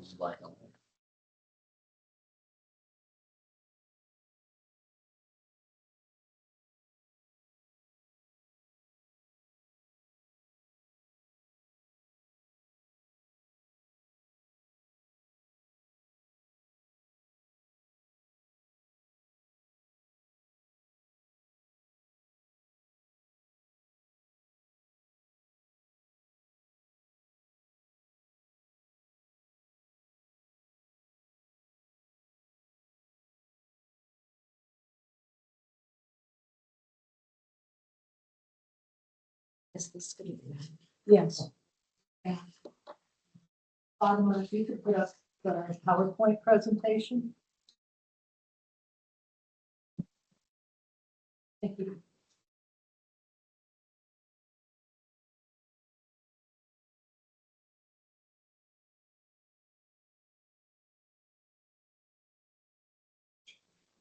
Close enough, Barb. Close enough? Yeah. Okay, well, good morning. Thank you. I appreciate your time today. What I've got planned is my annual report. And then we'll go into budget after that. Ben, did we have 15 or 30 minutes on this? You're actually last, so you take as long as you need. All right, well, I won't. It's too long, you're running lunch. What's the limit on that? $4? You hear a lot of stomach growling, I guess. So anyway, every year I do an annual report as required. Rather than a boring just paper, I always make it a PowerPoint presentation, and sometimes photos and graphs are a much better way of illustrating. So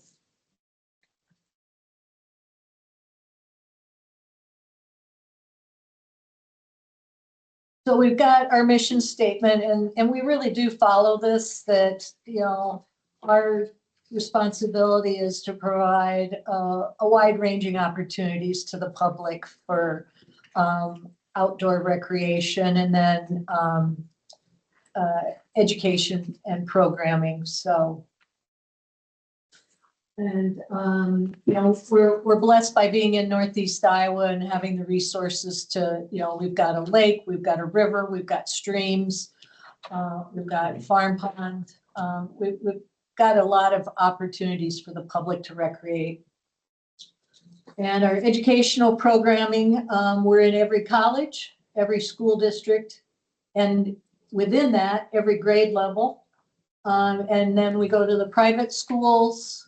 We're in every assisted living and elder care facility, and we work with every public library also. Can you stop there for a second? What's the number of staff you have? So education wise, we have Larry Reese, who's been with us 43 years. And then Hannah Meyer. But we do things a little bit different, so everybody on staff can do programming. So Ryan, our maintenance, and John, our resource tech, they're trained with archery in the school. They help with fishing and programming like that, cross-country skiing. And then our Syrup part also. and the maple syruping, yes, they're our experts on that. They were trained by Jim Schultz himself. And then we just recently hired, or not hired, but, well, we hired, but it was replacing a vacant position for an office assistant. And that person was office manager / naturalist. So they're trained in environmental education also. In fact, we'll be doing a program on Wednesday out at Sunflower. So, I'm just really impressed with that list right there. yeah. The assisted living and elder care is takes up a lot of Larry's time. Those folks appreciate his presentations. He creates a new PowerPoint. And so every month they get a new topic, which is pretty fun for them.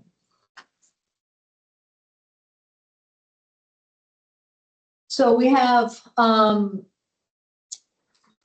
23 areas and over 1,100 acres to manage. And, you know, we've got our, the lake, as I said, the 2 campgrounds that are established, and we're working on the 3rd one. It's being developed. We actually manage 2 trout streams and have worked with the DNR on getting those in great condition. And as the lake, we work with lake restoration and have done projects on Lake Meyer and, last year it came off the impaired waters list. So, the native prairie, gives us an opportunity to, especially with the colleges, for them to experience in areas that have never been plowed. And then we've got the 3 bike trails, the Prairie Farmer Recreational Trail, the Trout Run Trail, the Freeport Trail, which connects to Trout Run, and then we're working on the Dry Run Trail. We've got playgrounds and then wildlife areas. And then the historic 2-story school at Frankville. And I'm pointing that out.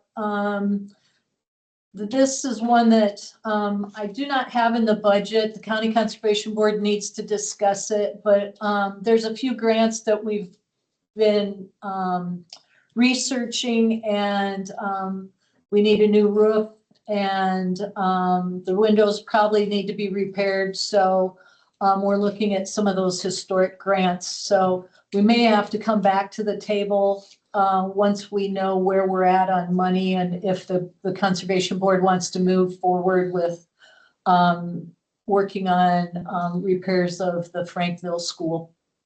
What is this Frankville School used for? It's, Just sits there? it's, yeah, it's, there's a playground right now, but yes. It's been used for a tour every now and then by the Historic Society when there's, yeah, it's, What are the future plans for it? it was put in our, under the County Conservation Board. We are just maintaining the building. It's not ADA compliant, so we're very limited on what we can do with it. So we're just maintaining the building, It's a historic building in one of our parks, basically. pretty much. Yeah. So, yeah, so, The adjoining cemetery isn't tied in. no, not at all. So we just have a playground there that I think the local youth in Frankville use. And, but no, there's no other use. So, And that's our only property in Frankville area. out in the country, we have a woodland area that, Right to the south of Frankville. yeah, but that's just kind of a natural area that we maintain and but they're not connected at all. As I said, Larry's been with the county 43 years and does phenomenal work. He is a professional photographer, and so the work that Larry does is shared on his Flickr account throughout the state. In fact, it was featured in the Iowa Natural Heritage Foundation calendar for January. And through his photography, he also maintains our inventories and mostly on his personal time. Larry also will take photos of flowers and then zoom in on the bugs. And he still is finding new species for Winneshiek County in the state of Iowa. So that's important research information for the colleges and just the state of Iowa on their inventory in general. So it's nice that we're being able to contribute to that. Environmental education. Oh, yes. Technology calendar on your website. I do not believe so. Let me see that. Where can I access it? I'll call Larry. No, let me get back to you on that. Okay. Yeah. So it was a project that was worked on, and then I don't think it's been applied to this year yet, is where we're at. So, Has he done that for all 43 years? no, No, last year was the first, First year. okay. yeah, and To see over time how that changes. well, he has kept track himself. It's just not out there for the public, Right. but Larry is, you know, kind of personally kept track of, you know, when's the first time the lake, you know, the ice goes out on the lake and unique things like that. So, because, you know, he can usually tell you, oh, we're 2 weeks ahead on something. And so it's interesting information to have. Ahead on deer sheds, I know that. Very early this year. They're already finding some. Okay. So we've had a lot of big events, Earth Day Festival and our campground trunk or treat. We utilize a lot of partners and volunteers for these items or activities. And then the Iowa Young Birders, which the county itself gets a lot of recognition for being part of the Iowa Bird Friendly County. And so by having the Iowa Young Birders involved, that helps us maintain that standing. Speaking of which, do we have to take an action each year to do that? And if so, maybe we should remember to get that on the agenda coming up. Okay, sounds good. Yeah, Yeah, I think that's an annual thing they have. it is. Yeah, thank you for the reminder. We do have a certificate here and we'll put the new one in that and try to remember to hang it someplace again. Yeah. And we were one of the first counties to become an Iowa bird friendly county. And we're one of the few counties that have done enough activities and public outreach that we're considered high flyers or the highest level. So we do work real hard at maintaining that status. I see people visiting our campgrounds are slowly go down every year. Why are we putting up a third one if we can't keep our population up in the ones two we do have? Can I get to that on my slide and then talk about it? Thank you. So our education numbers are down a little bit, but again, that is due to the waste reduction education programming moving to the recycling center. And so we no longer track those programs being done by Evan. The numbers that we're presenting are only by our staff. So,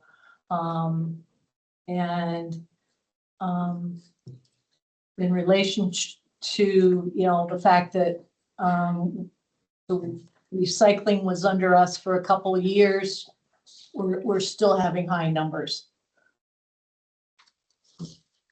And we are a wide variety of outreach. So as you can see, it's, you know, Decorah has the largest population, and school, there's more classes for the naturalists to visit, but in relationship, it's not all Decorah. So we do visit everybody and spread out our programming.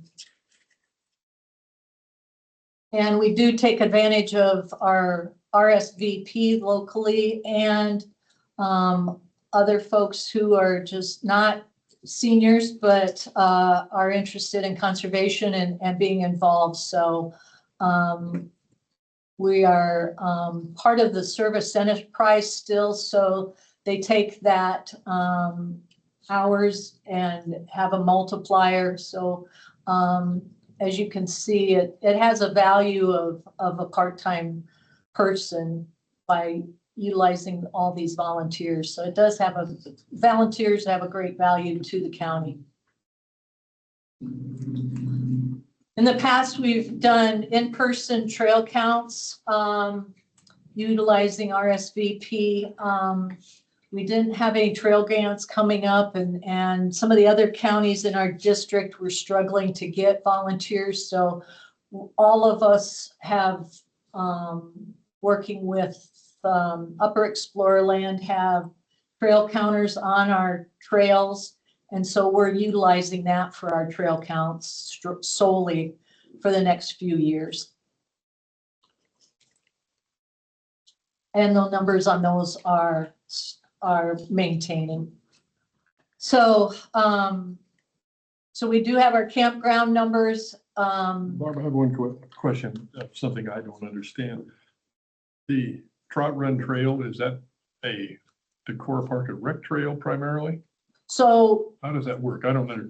Yeah. That's the crossover between our Prairie Run trails and the Trot Run Trail. How does that work with the involvement of the city as far as Parks and Rec? okay, good question. So the county actually does have a 2080 agreement with the city of Decorah. And so everything within the city limits is Decorah Park and Rec. Outside the city limits is county conservation. So for us, Highway 9 and out towards the hatchery is maintained by the County Conservation Board. And then when you come in along 52, there's a red gate by Pepsi, and that's kind of our dividing line for county and Park and Rec. Okay, so that around that loop around by the fish hatchery from Pepsi back over is kind of the The county, county portion. yes. The Is south, that about half of it or? South. Or how do you? south 2/3 is probably being counted. Miles. It's 11-mile loop. So, but by the time you put the switchgrass, it probably close to half. That might take. Yeah. And so the 2080 is for them, do they maintain that portion of it then, or we maintain it and pay? How does that work? What's the 2080 for? So it was established to build the trail and now maintain it. So, and just, again, everything within the city limits, the city takes care of. But if there were a grant and it involved both sections, we have that in 2080 in place where we can partner. Okay, so that other piece, then our staff is around by Trot Run or by the hatchery. That's the piece that we maintain. Correct, correct. There's talk of resurfacing that trail. Within the city, The city. not the county.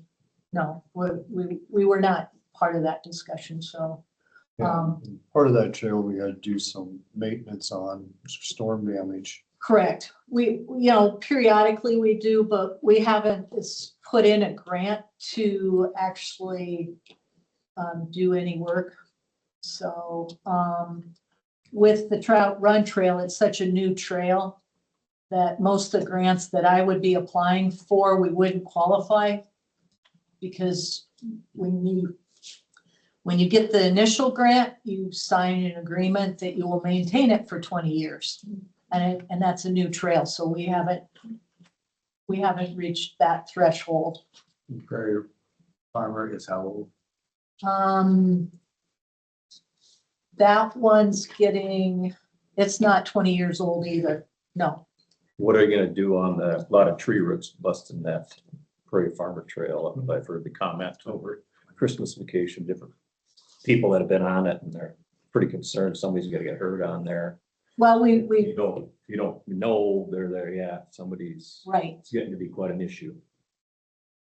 They're constantly coming up, so the staff is always, going down the trail, marking those areas, coming back, cutting and treating, and then resurfacing, patching each of those spots. Just curious. 'Cause And that, Quite a few people were. correct, it's, That's what I get to.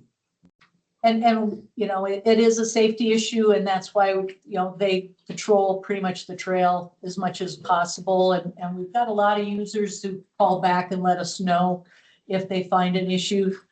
That along with, it's gotten to be just a narrow corridor, and so There's not enough structure to the woodland, so the trees blow over pretty easily now, so, you know, when they go out and have to clean up trees on the trail, you know, they're also looking for any other issues.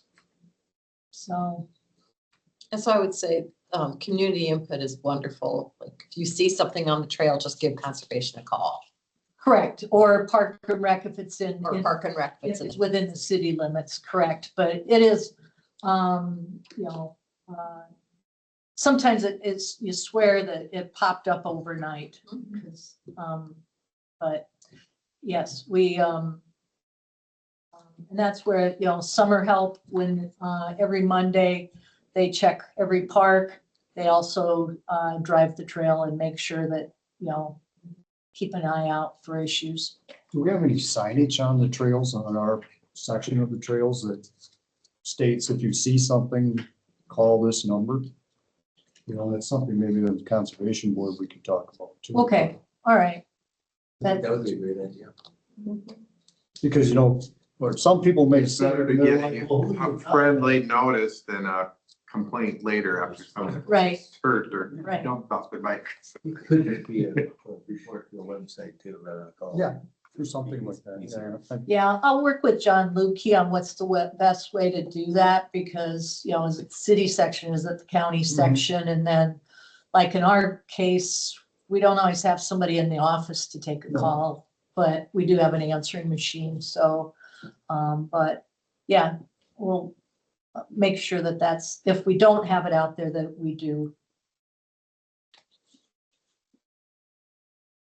So as, Mark pointed out, yes, our campground numbers are down a little bit. You know, we had some hot weather and rainy weekends, so again, Mother Nature sometimes doesn't make it the best time to sit around a campfire. You might as well stay in your house and be comfortable.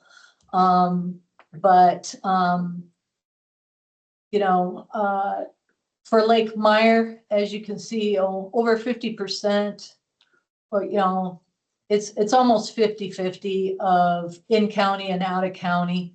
The out of county, though, a large percentage are from our surrounding counties. And so we are drawing folks, and I think a lot of those people are coming for the lake to come and fish Lake Meyer. And the same way with Kendallville, the numbers are really different. Most of our users are out of county. They're utilizing the Upper Iowa River, and you know, a large number of those, as you can see, are Howard County users. So More than 1/3. Have you ever considered, because only 4% of county residents use that park, of leasing it out to a private operator and removing the maintenance expense, but still receiving some royalty that would go towards your other funding? No, I guess, you know, we utilize those revenues for matching on grants, so, and not having to come to you folks for that kind of funding. So, I guess that would be something that the Conservation Board could discuss. Yeah, I had an interesting conversation with some of the operators in that area up there of campgrounds. And they look at that as being a gold mine, and yet we've got people call in on the weekend from Howard County, reserve it for 3 days. So they've got a place on the river, and they pay what, $15 a night, $10 a night? Oh, I don't remember. 15. 15, and they get free Wi-Fi and a place on the river. And the other campgrounds that are downriver are about $40 to $50 a night, with more amenities, better maintenance, some other perks for sure. But with only 4% of our county users on the park, it seems like a lot of your department expense that has to go to support the other counties, and they're not coming from there. I don't think it's necessarily tourism into Decorah per se. But it is. It It is. is tourism. Yeah. But You don't think they're leaving the campground and? they don't going come and to having- Decorah. Not the Not from Howard County Kendallville. ones. they come in, they literally come in and reserve for the weekend, so they've got the But it's place on the river. also an expensive family fun. You don't want to raise costs on We everything we and only have price people out of 4% of our fun. county doing it. 4% are It's wonderful using to bring kennel. people from out of county into our county. It's a They're good thing. primarily coming in from Howard County. They love our fee structure. You might be able to pursue, the board might pursue, another vendor operating it. And then you receive part of it, don't have the expenses, but receive a level of income that might offset that difference. Okay, so, but I'm not gonna be able to do that this year because we've entered into an agreement to, per your suggestion, to do online reservations. Right. So, so folks will be able to reserve for their, whatever time they need and be able to utilize the campground that way. So, so we are utilizing our associations network and structure. And, so the mycountyparks.com, and, they'll be able to, once it's all set up, we're in the, we haven't activated it yet, but we're in the works of getting that going for this coming camping season. So. Certainly, I can tell you that putting it online certainly helps us, the city of Spillville, reduce the labor of having to manage their park and campground by using the online option. Yeah, so, but we're not doing the whole campground because we have regulars who have their favorite spots. We don't want those locals who do support us to lose their sites. So, we're getting a portion of each campground reservable at this point, rather than this year, and then we'll see how it works, and then we can make changes. Some counties who have gone into the system end up later making the entire campground reservable, but to start off with, it was suggested just to do a portion. So to go back to Mark's comment, why are we building another one when we're not full? At the time that we were building, we put the grants out for Nesty. That was, there weren't all these local campgrounds. The Decorah campground is always full. And so the overflow seemed like a natural fit. And, it was turn back the grant money or continue with the plan that the County Conservation Board had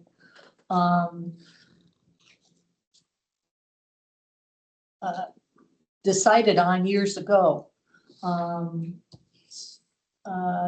That campground project, I believe the grant was back from 2019. So it's been a long process.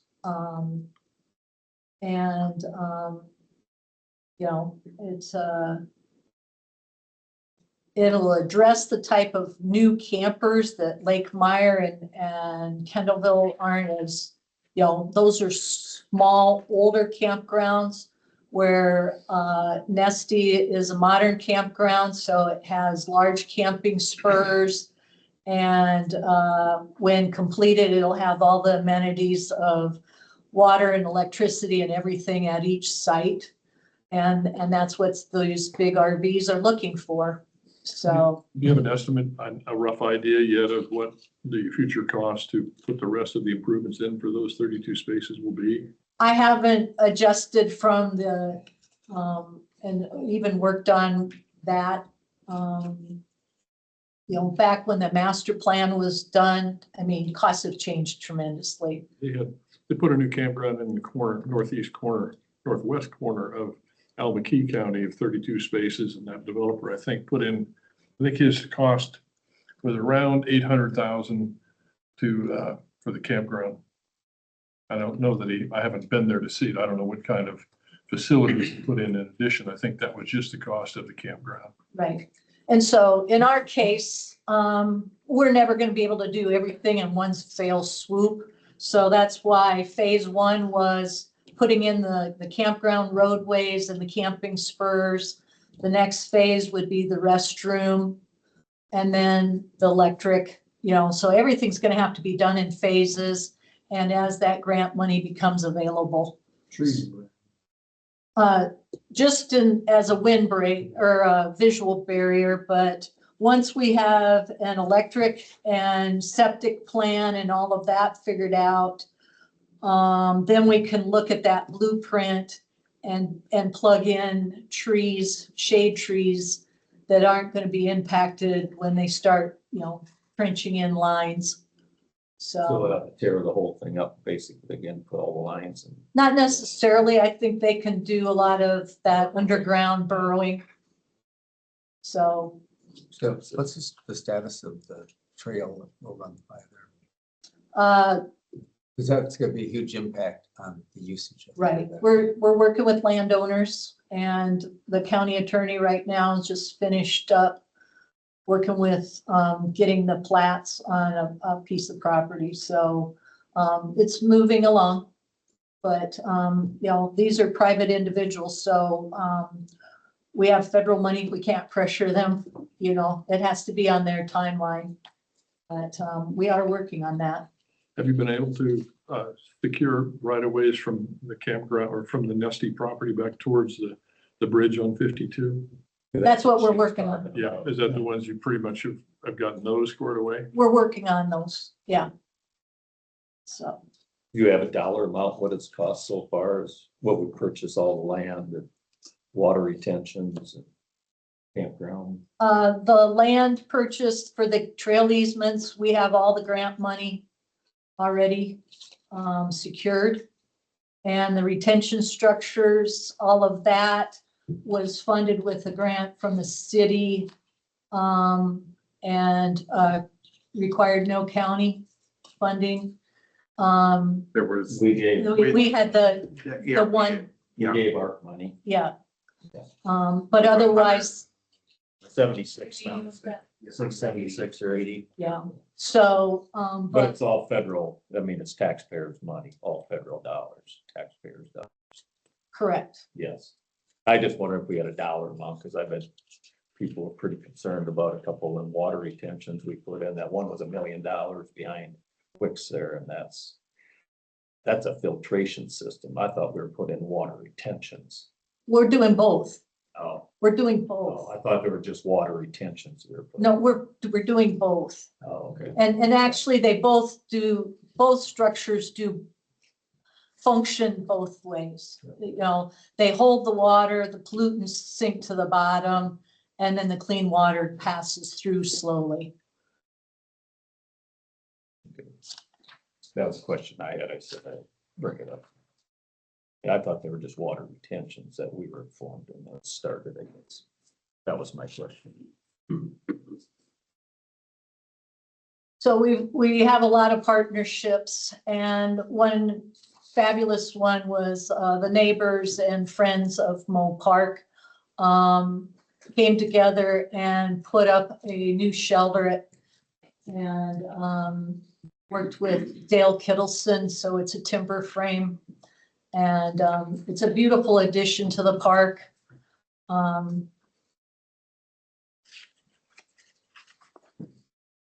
Another collaboration, and we work with the Winneshiek County Sheriff. They get a call from time to time of injured birds. So then we have volunteers or staff transport the birds to different locations to rehabilitators. In this case, this bird I caught up by Kendallville, and it went down. It was transported to Solon to the rare group and went through rehabilitation. So if you look at the video, there's two eagles. They were in the same flight cage for rehabilitation. The mature eagle, the bald-headed one, is the one from Winneshiek County that was able to be released back into the wild. So like I said, just one of those little things that we do on the side that,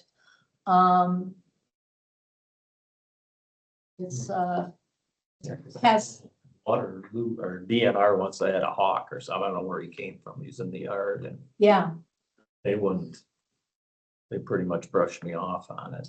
I don't know where he went, but he was, next day he was gone, but he had something was, yeah. I right. thought, well, I'd call them and I did call. Like the Kendallville, they got branch office someplace. Well, you actually call us or if you were to call the sheriff or the resource center. DNR. Yeah, no, they, I won't go into their politics, but, we've got, That's who I did. right, we've got volunteers who, will transport the bird to Independence, to wherever. I have a local vet who I work with who, if I need a bird triaged right away, they will look at that bird if it needs to be looked at and rather than sending it to Independence and having it die on the way. So we've got a system set up and a calling tree to make sure that we've picked up hawks, owls, the eagle, and not all of them make it. Right now I've got an eagle in the freezer at Lake Meyer, but that bird will go to Project SOAR and they will test it for lead poisoning. Say, I don't think Yeah. that one's gonna make it. No. So, not all of them make it, but they do like to test them and see if it was lead poisoning. Unfortunately, after shotgun season, we'll see an uptick in lead poisoning just from them feeding on the gut piles. So, That's interesting. I don't think any of us really realize that. yeah. Because the power We don't companies use put lead. all them deals on the poles now to keep them from landing. I Yeah. don't think. Yeah, and this bird that, I showed the video of, it just had an injured wing. I mean, it was pretty healthy. It took me a long time to catch it. It could jump up on a branch and glide, but it couldn't actually take off and fly. So, How anyway. did you catch it? With a blanket and round and round the mulberry bush. So, yeah. Yeah, Dan Marks and I chased one a couple years ago. You'd get a call and we'd both go out there and we wouldn't be able to find it. Eventually you do find the bird and I put a blanket over the top and carry it out like a turkey. So.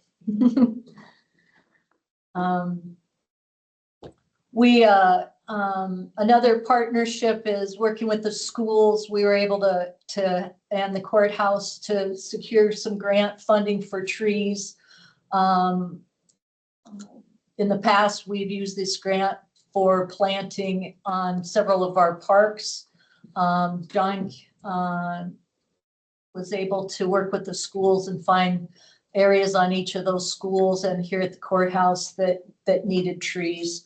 So again, partnerships are really important. I think that lower left corner looks like it's the rear view of Mark Faldit. It's the attractive side. It was really a great project. Thanks for you guys working with that. But it was easy for the kids to come up. Every one of the 5th grade classes that day Yes. made it up here and got, I think, great exposure and educational opportunities. So thank you for doing that. We talked about dry run, the water detention structures. So again, that was a partnership where the grant was actually under the city of Decorah. Northeast RC&D actually administered the grant, and the US Fish and Wildlife is providing all of the prairie seed for reestablishing that habitat after the fact. So for the County Conservation Board, we've brought in almost 150,000 in grants this past year. And resource upgrade, Walden Pond has been restored. We had 2 fish habitat grants. The first grant was replacing rusted out outlet pipe, and which caused the lake or the pond to drain. And then the second grant paid for dredging the pond and then establishing fish habitat. So working with Secondary Roads, we put in, they collect their broken culverts and save those for us, and we use those for projects. And then we also put in cedar trees and root balls, and then some river rock for spawning beds. So with all of the precipitation we've had, we're hoping that Walden Pond refills fairly quickly. And then the Iowa DNR will provide the fish for restocking of Walden Pond.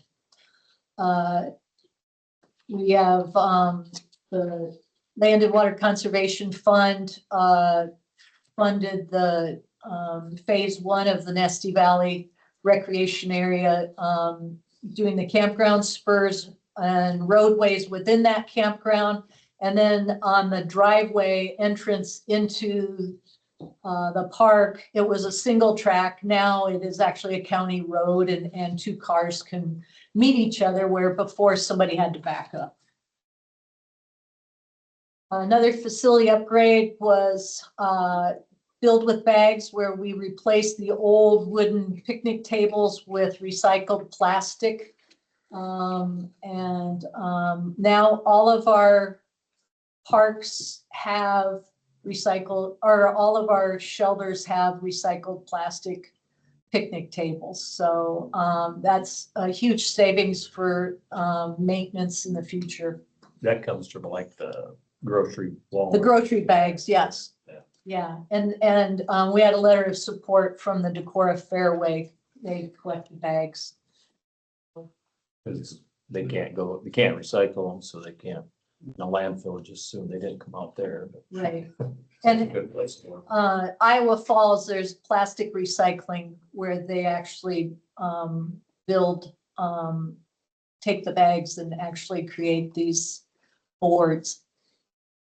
Is that the one where you can take your own, collect them yourself and take them in? And That I'm not sure, but I know there's a, some place that does that too. You can collect them yourself and they'll make you, Does the recycling center talked about collecting bags and sending them there, or do they allow that, or? It would take a huge amount of people to fill. If you walk in the door of Fairway, you go through the automatic door, and that There's little a bag. there's a bin right there for plastic bags only. So if people will put them in there, the landfill would appreciate it, because otherwise they're trying to pick them up off of the fences where they blow around and everything of that nature, instead of I think there is something like what they do. You can collect them and you can take it to them and they make you take a picnic table or something. I don't know where it was at, but I heard it this weekend, over Christmas vacation. Somebody's talking about it. I'm not sure if the one in Iowa Falls does that. I don't want to speak to something I don't know. There's some place I think you can, I think so if you too. collect them, they'll make you, I suppose they have some design. I think the best way to go though is just bring your own bags. Stop plastic bags completely. But then we won't get any more Speaking from a picnic. conservation They have our level. picnic tables. Oh, we got those now, we don't. Yeah. and brown paper bags can be recycled with cardboard. Yes, Yeah. an egg. Another facility upgrade was we replaced the boat dock at Lake Meyer. And that was a water recreation access grant. And we had previously had Community Foundation grant for the kayak launch, and it actually attaches to this dock, so it works well. So it's really good too. Yes, the kayak launch is, it's a safe way to access your kayak. You can actually put your kayak in there, sit down in it, and then there's grooves for you to put your paddle and pull yourself off the launch rather than trying to launch from the shoreline. Takes all the excitement out of it. Oh, yeah. Again, Lake Meyer's no swimming, so it helps on that sticking with the rules.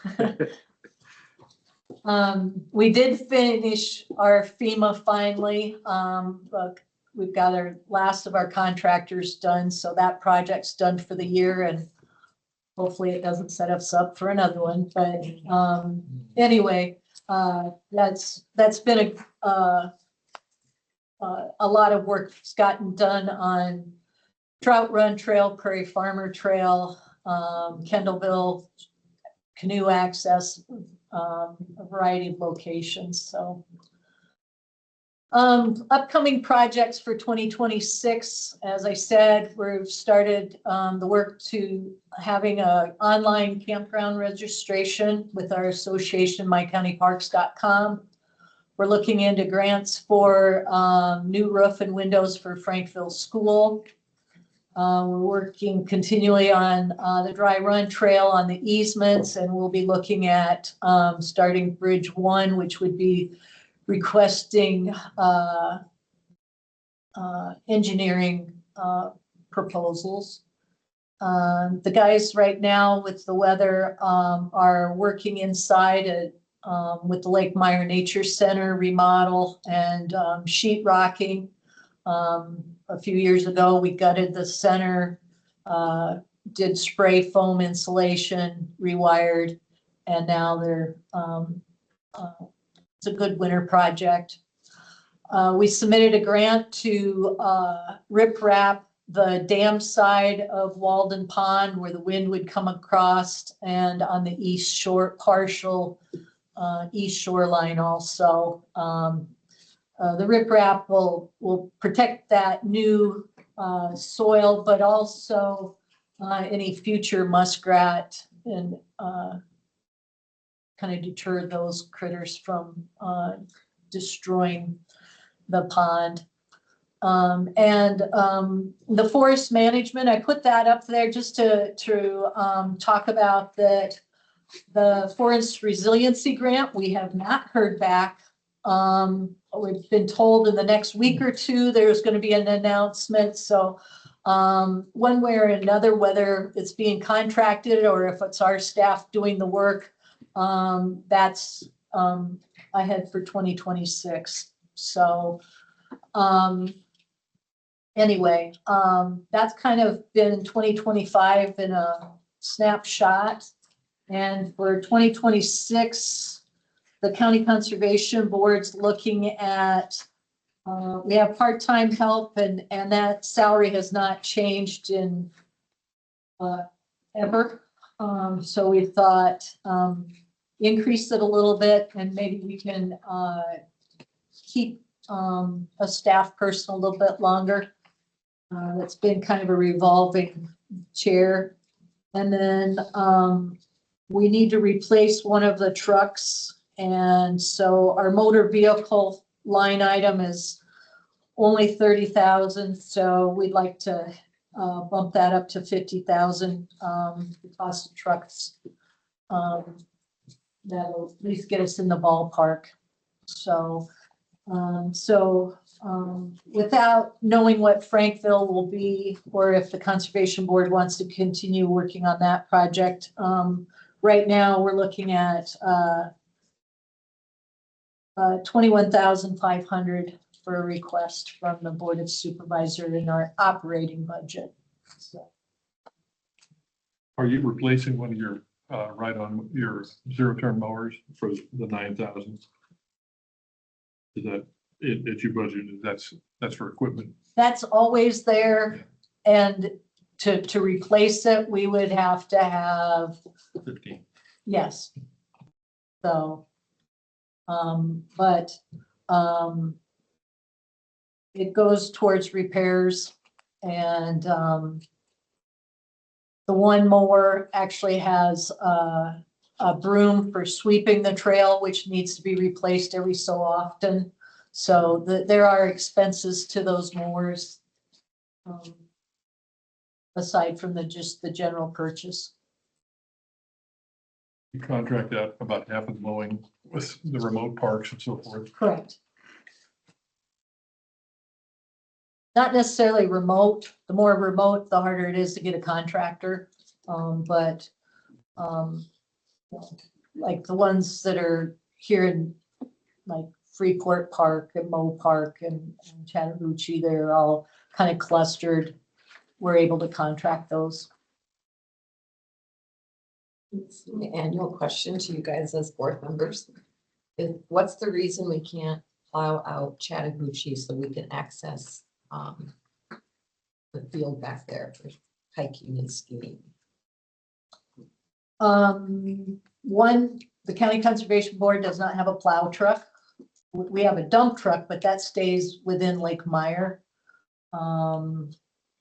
I guess it's such a remote spot. We've always been concerned that somebody will get stuck down in there and How much land does the county own there?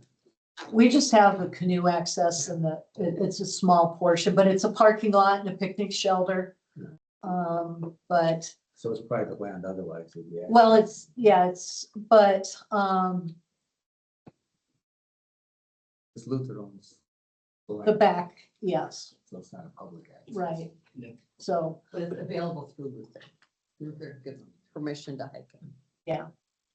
So, I guess we can revisit that as a conservation board. And,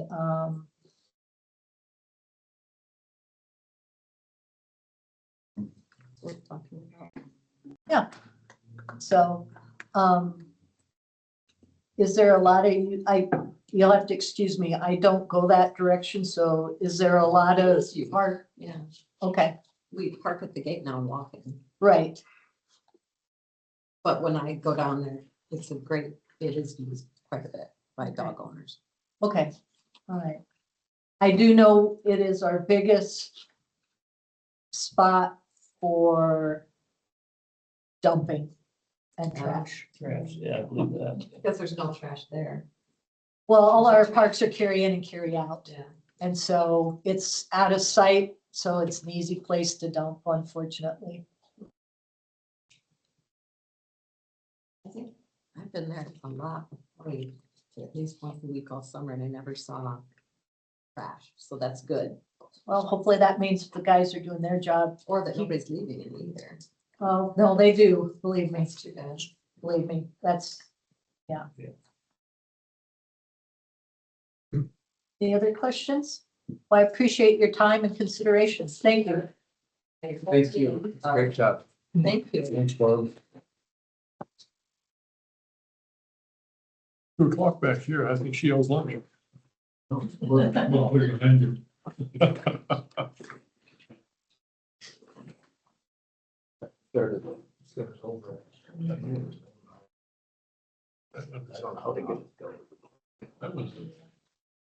I thought the last time we was. Well, it should be. When it gets. Take the battery out. I would move to adjourn. I'll second. We have a motion and a second for adjournment. All those in favor, say aye. Aye. Take the battery out.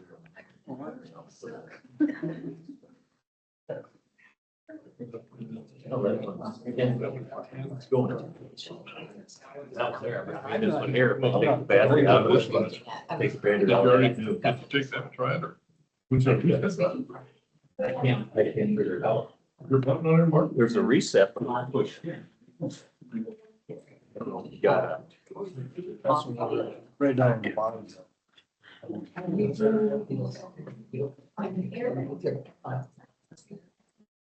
Yeah, the reason. There's very few.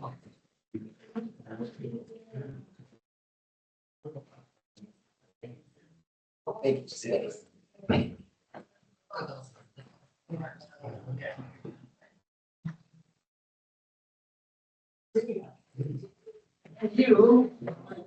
He's got.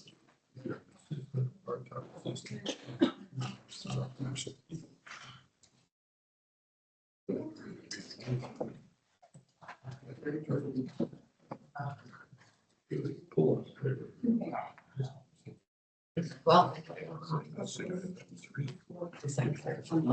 What's that? Yeah.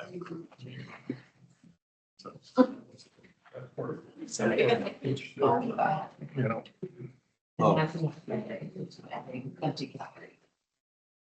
Will? it's paper bin. That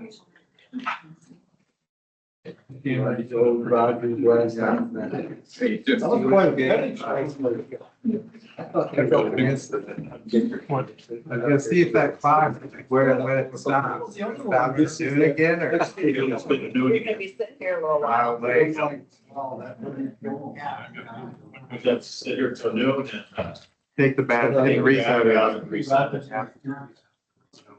Let's go. Really humble, yeah, much about that. Steelers fans, so. Gotta wear that one. Yeah, that's a good idea. Pretty sure he Let's was, take that ball. didn't have a chance to get How much? are- when I was packing there next week. Yeah, I think it's on Saturday. Board stuff unless somebody requests. Either one of them were playing very well, so. Could be a good game. Stumbling around. Someone's gotta win. Story. Actually, and probably who appreciates that the most. Having the Chiefs out of it, they're all together. Audit, they can just access Everything Play. comes to an end. payroll records and stuff all electronically, and then only if they have an issue do they come and ask us.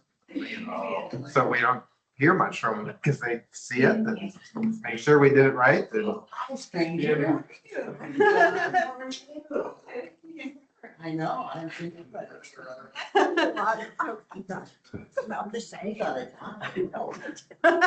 Sister looks good. She's doing. where did all those come from? That was just one, maybe they were in that. Oh, and what, that might be, yeah. They were in They that. were in the mailer from the 4-H. How many board members are there? Maybe it's an incentive. Wow. Got that and it's kind of stuck with lost.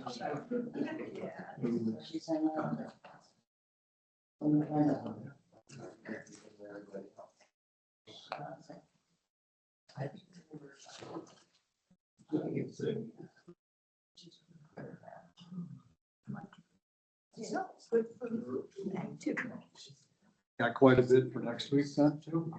I think next week is getting pretty full, yeah. I don't remember all of it off the top of my head, but yeah. Quite a bit of stuff on there. We'll get through it. That's right. See you guys. Thank you. See you later.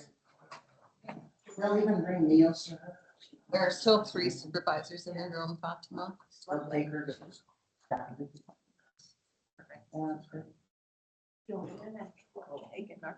Yeah.